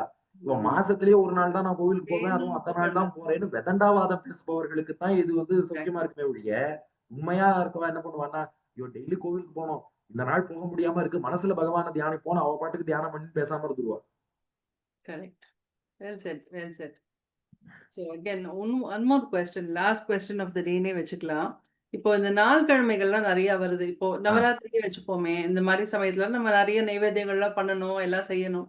இப்போ இந்த மாரி டயபெட்டிக் பேஷண்ட்டா இருக்கக்கூடியவா, இன்சுலின் டிபெண்டன்ட்டா இருக்கக்கூடியவாலாம் வந்து அந்தந்த டயத்துல வந்து அவ அ ஆ. மாகரம் சாப்பிடணும். அப்படி இருக்கிறவ ஆகாரம் சாப்பிட்டதுக்கு அப்புறமா அவ நெய்வேத்தியம் பண்ணலாமா? அதாவது அந்த அவ சாப்பிட்ட ஃபுட் அல்ல. அதுக்கப்புறமா அவ நெய்வேத்தியம் பூஜைகள் பண்ணலாமா? அப்படின்னு இந்த கேட்கிறா. த ஃபர்ஸ்ட் சாய்ஸ் இஸ் இப்போ அடியனுக்கே அது புரியுறது. நெறைய பேர் இன்சுலின் டிபெண்டன்ட் பீப்பிள்லாம் வந்து அந்த டயத்துக்குள்ள இன்சுலின் போடணும். ஃபர்ஸ்ட் திங் அவ என்ன பண்ணணும்னா, கொஞ்சம் கார்த்தால சீக்கிரம் எழுந்து, எவ்வளோ சீக்கிரம் அந்த நிவேதனத்த பண்ண முடியுமோ, கார்த்தால 8:30யோ 9 மணிக்குள்ள சீக்கிரமா அந்த பூஜைய பண்ணிட்டு, இறைவனுக்கு சமர்ப்பிச்ச பிரசாதத்தையே அவ சாப்பிட்டுடலாம். அதுதான் இதுக்கு ம், பெஸ்ட் ஆப்ஷன். ம், அதனால இது நெறைய பேர் என்ன ஆப்ஷன் கேட்கறாங்கன்னா, கார்த்தால ஒரு சின்ன டிஃபன் பண்ணி, ம். அத நாங்க சாப்பிட்டுட்டு, அதுக்கப்புறம் ப்ராப்பர் மீல்ஸ இறைவனுக்கு நிவேதனம் பண்ணி, அப்புறம் மீல்ஸ் சாப்பிட்டுக்கிறோம். அதுக்கு பெஸ்ட் வழி இருக்கு. இது டயபெட்டிஸ்க்கும் நல்லது. ம். கார்த்தால ஸ்ட்ரெய்ட்டா மீல்ஸ் சாப்பிட்டுட்டா, அது டயபெட்டிஸ்க்கு ரொம்ப நல்லது. அதனால ம். முடிந்தவரை கார்த்தால சீக்கிரமா மீல்ஸ் ரெடி பண்ணி, அத இறைவனுக்கு சமர்ப்பிச்சுட்டு, ஒரு 9 மணிக்கெல்லாம் அவ சாப்பிட்டுட்டான்னா, அது ரொம்ப ரொம்ப healthy. Oh! Second okay. Second choice ஒண்ணு சொல்றேன். சில பேருக்கு என்ன ப்ராப்ளம் 9 மணிக்குள்ள எங்க வீட்ல மீல்ஸ் ரெடி ஆகுமா? ம். அப்படிங்கிற ஒரு கேள்வி இருக்கு. என்ன பண்ணலாம்னா, இந்த அபிகமனம்னு காத்தால ஒரு டிஃபன் முதல்ல பண்ணி, அத இறைவனுக்கு நிவேதனம் பண்ணுங்க. இறைவனுக்கு நிவேதனம் பண்ணாம எதுவும் சாப்பிட்றக் கூடாது. கீதையில கிருஷ்ணன் சொல்லியிருக்கான். "யஜ்ஞ சிஷ்டாசினः சந்தோ முச்யந்தே சர்வ கில்பிஷைஹி. தே து அகம் புஞ்சதே பாபாஹ ஏ பசந்தி ஆத்ம காரணாத்." இறைவனுக்கு சமர்ப்பிச்சுட்டு சாப்பிட்டோம்னா நமக்கு பாபம் போகுமா? இறைவனுக்கு சமர்ப்பிக்காம எனக்கு நானே சமைச்சு சாப்பிட்டான்னா, அவன் சாப்பாட சாப்பிடல, பாபத்த சாப்பிடுறாங்கிறான் பகவான். நான் இத உருவாக்கி குடுத்த இறைவனுக்கு நன்றி சொல்லாம நாமா சாப்பிட்றக் கூடாது. அதனால ஒரு 8:30 மணிக்கு இது அபிகமனம்னு சொல்லுவா. ம். டிஃபன். சின்னதா ஒண்ணு ம். பண்ணி, அத இறைவனுக்கு முதல்ல சமர்ப்பிச்சு அத சாப்பிட்டுட்டோம். ம். அதுக்கப்புறம் மத்தியான தளிகை எல்லாம் ரெடி ஆனதும், அத மீண்டும் இறைவனுக்கு சமர்ப்பிச்சுட்டு, அதுக்கப்புறம் சாப்பிடட்டும். அதனால 2 தடவ பூஜை பண்ண மாதிரியும் இருக்கும் இல்லையா? இதெல்லாம்னா லாஸ்ட் ரிசார்ட்லாம். ஃபர்ஸ்ட் நான் சொன்ன ஆப்ஷன் அவ ஹெல்த்துக்கும் நல்லது. கார்த்தால ஸ்ட்ரெய்ட்டா மீல்ஸ் 9 மணிக்குள்ள ரெடி பண்ணி, அத நிவேதனம் பண்ணிட்டு, அவ சாப்பிட்டான்னா, அது வந்து அவ ஹெல்த்துக்கும் நல்லது. Very good. ஸோ பொறுமையா இப்போ நான் கேட்ட கேள்விகள் எல்லாத்துக்கும் அழகா புரியிறா போல எல்லாருக்கும் புரியிறா போல ஆன்சர் பண்ணேன். ரொம்ப ரொம்ப சந்தோஷம்.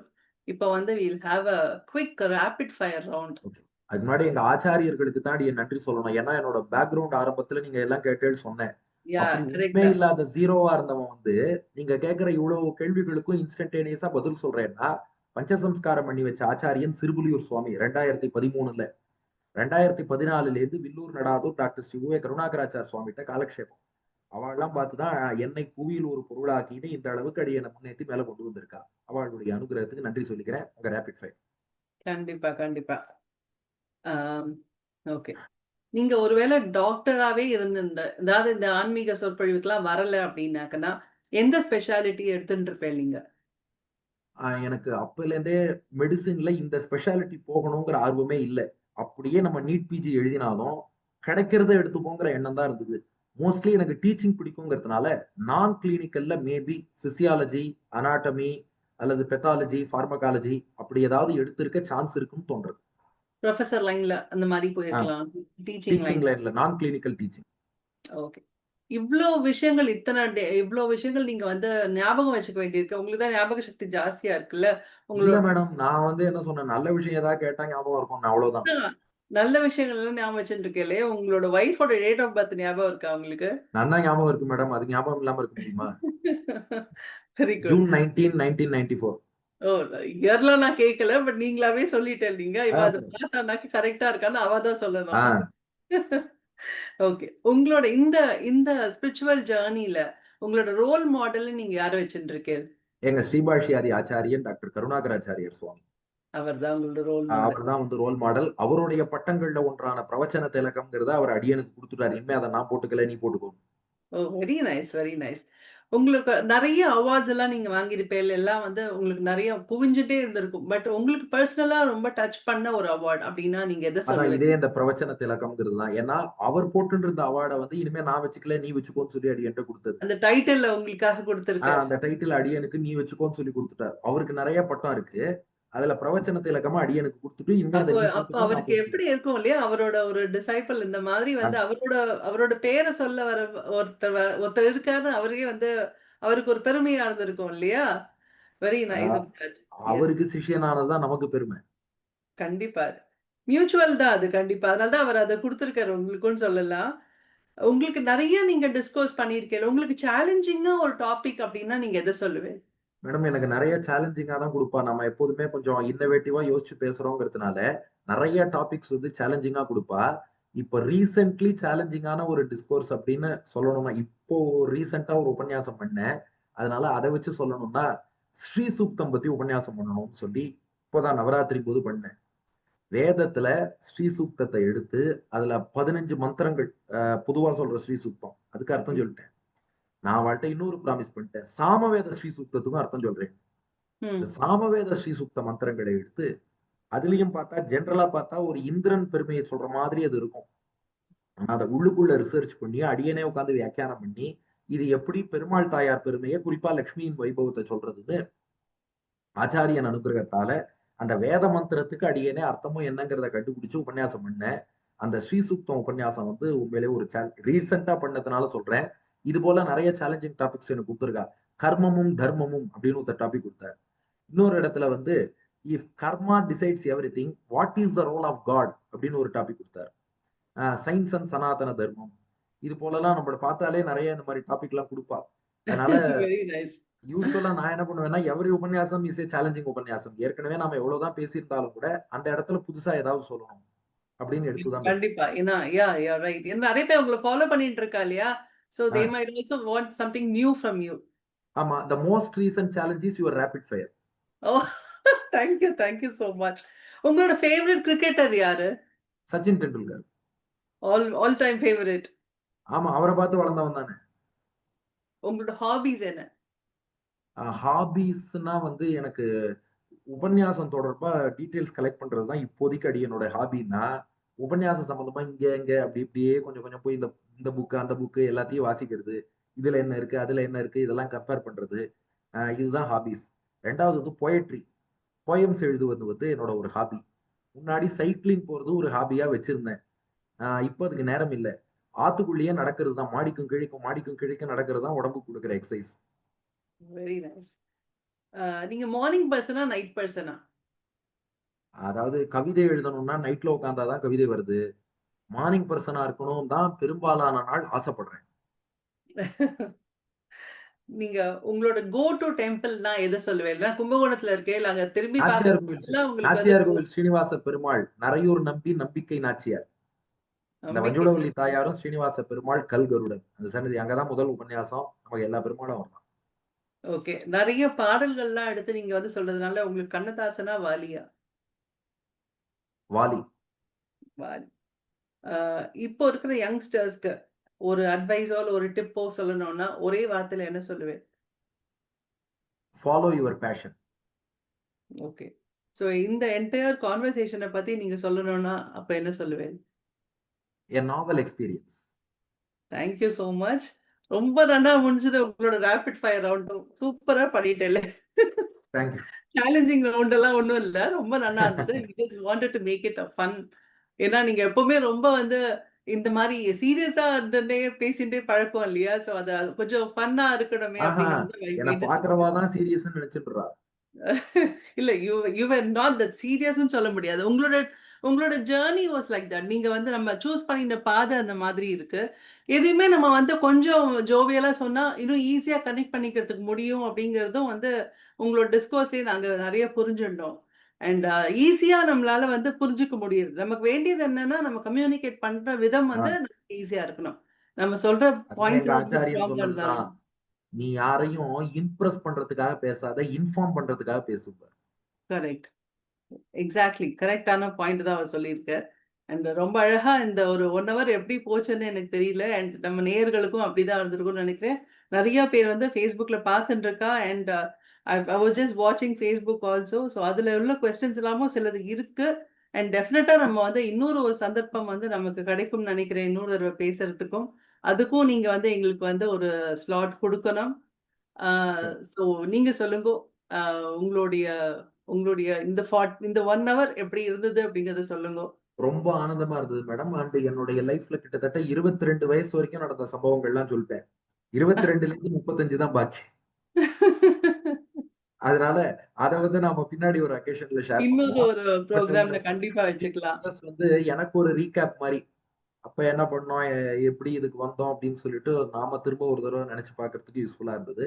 அண்ட் நீங்க கேட்ட கொஸ்டின்ஸ் அண்ட் நீங்க பிரசன்ட் பண்ண விதம் ஏன்னா எல்லாமே நாம ஒரு பக்கம் பேசினாலும் அந்த சைடு நீங்க வந்து அதை கோஜென்ட்டா கொண்டு வந்து அந்த கேள்விகள் எல்லாம் கேட்டு அதுவும் நம்ம சொன்ன ஆன்சர் நல்லா இருந்ததோ இல்லையோ வெரி நைஸ்னு எல்லா ஆன்சருக்கும் சொன்னேன். அப்படி உங்களை என்கரேஜ் அச்சச்சோ! எல்லாமே நல்லா நிஜமாவே ரொம்ப இட் இஸ் பாக்கியம் ஃபார் மீன்னு சொல்லணும். அதான் சொல்றேனே, இந்த ஒரு நாள்ல சரஸ்வதி பூஜை அன்னைக்கு இந்த பூஜையெல்லாம் பண்ணிட்டு, உங்கள மாதிரி ஒரு வேதவித்துக்கிட்ட பேசுறதே எனக்கு ஒரு பெரிய பாக்கியம். அத அமைச்சு குடுத்த மாயா மேம்க்கு ரொம்ப ரொம்ப மாயா சந்தோஷம் மேம்க்கு சொல்லணும். அடியனும் முக்தா ஃபிலிம்ஸ் 60 இயர்ஸ் மாயா மேம்க்கு நிச்சயமா நம்ம ஆமா. 2 பேருமே நன்றி சொல்ல கடமைப்பட்டிருக்கோம். கண்டிப்பா, கண்டிப்பா. அண்ட் இந்த ஒரு பொழுது எல்லாருக்குமே ரொம்ப நல்ல பொழுதா போயிருக்கும்னு நெனைக்கிறேன். உங்க எல்லாரையுமே வந்து வேற ஒரு நிகழ்ச்சியில சீக்கிரமாவே சந்திக்கிறேன். Until then it's Nithya Soumi signing off. நன்றி, வணக்கம். எல்லாருக்கும் நமஸ்காரம். லட்சுமி ஹயக்ரீவர் அனுகிரகம் நிறைய நன்றி.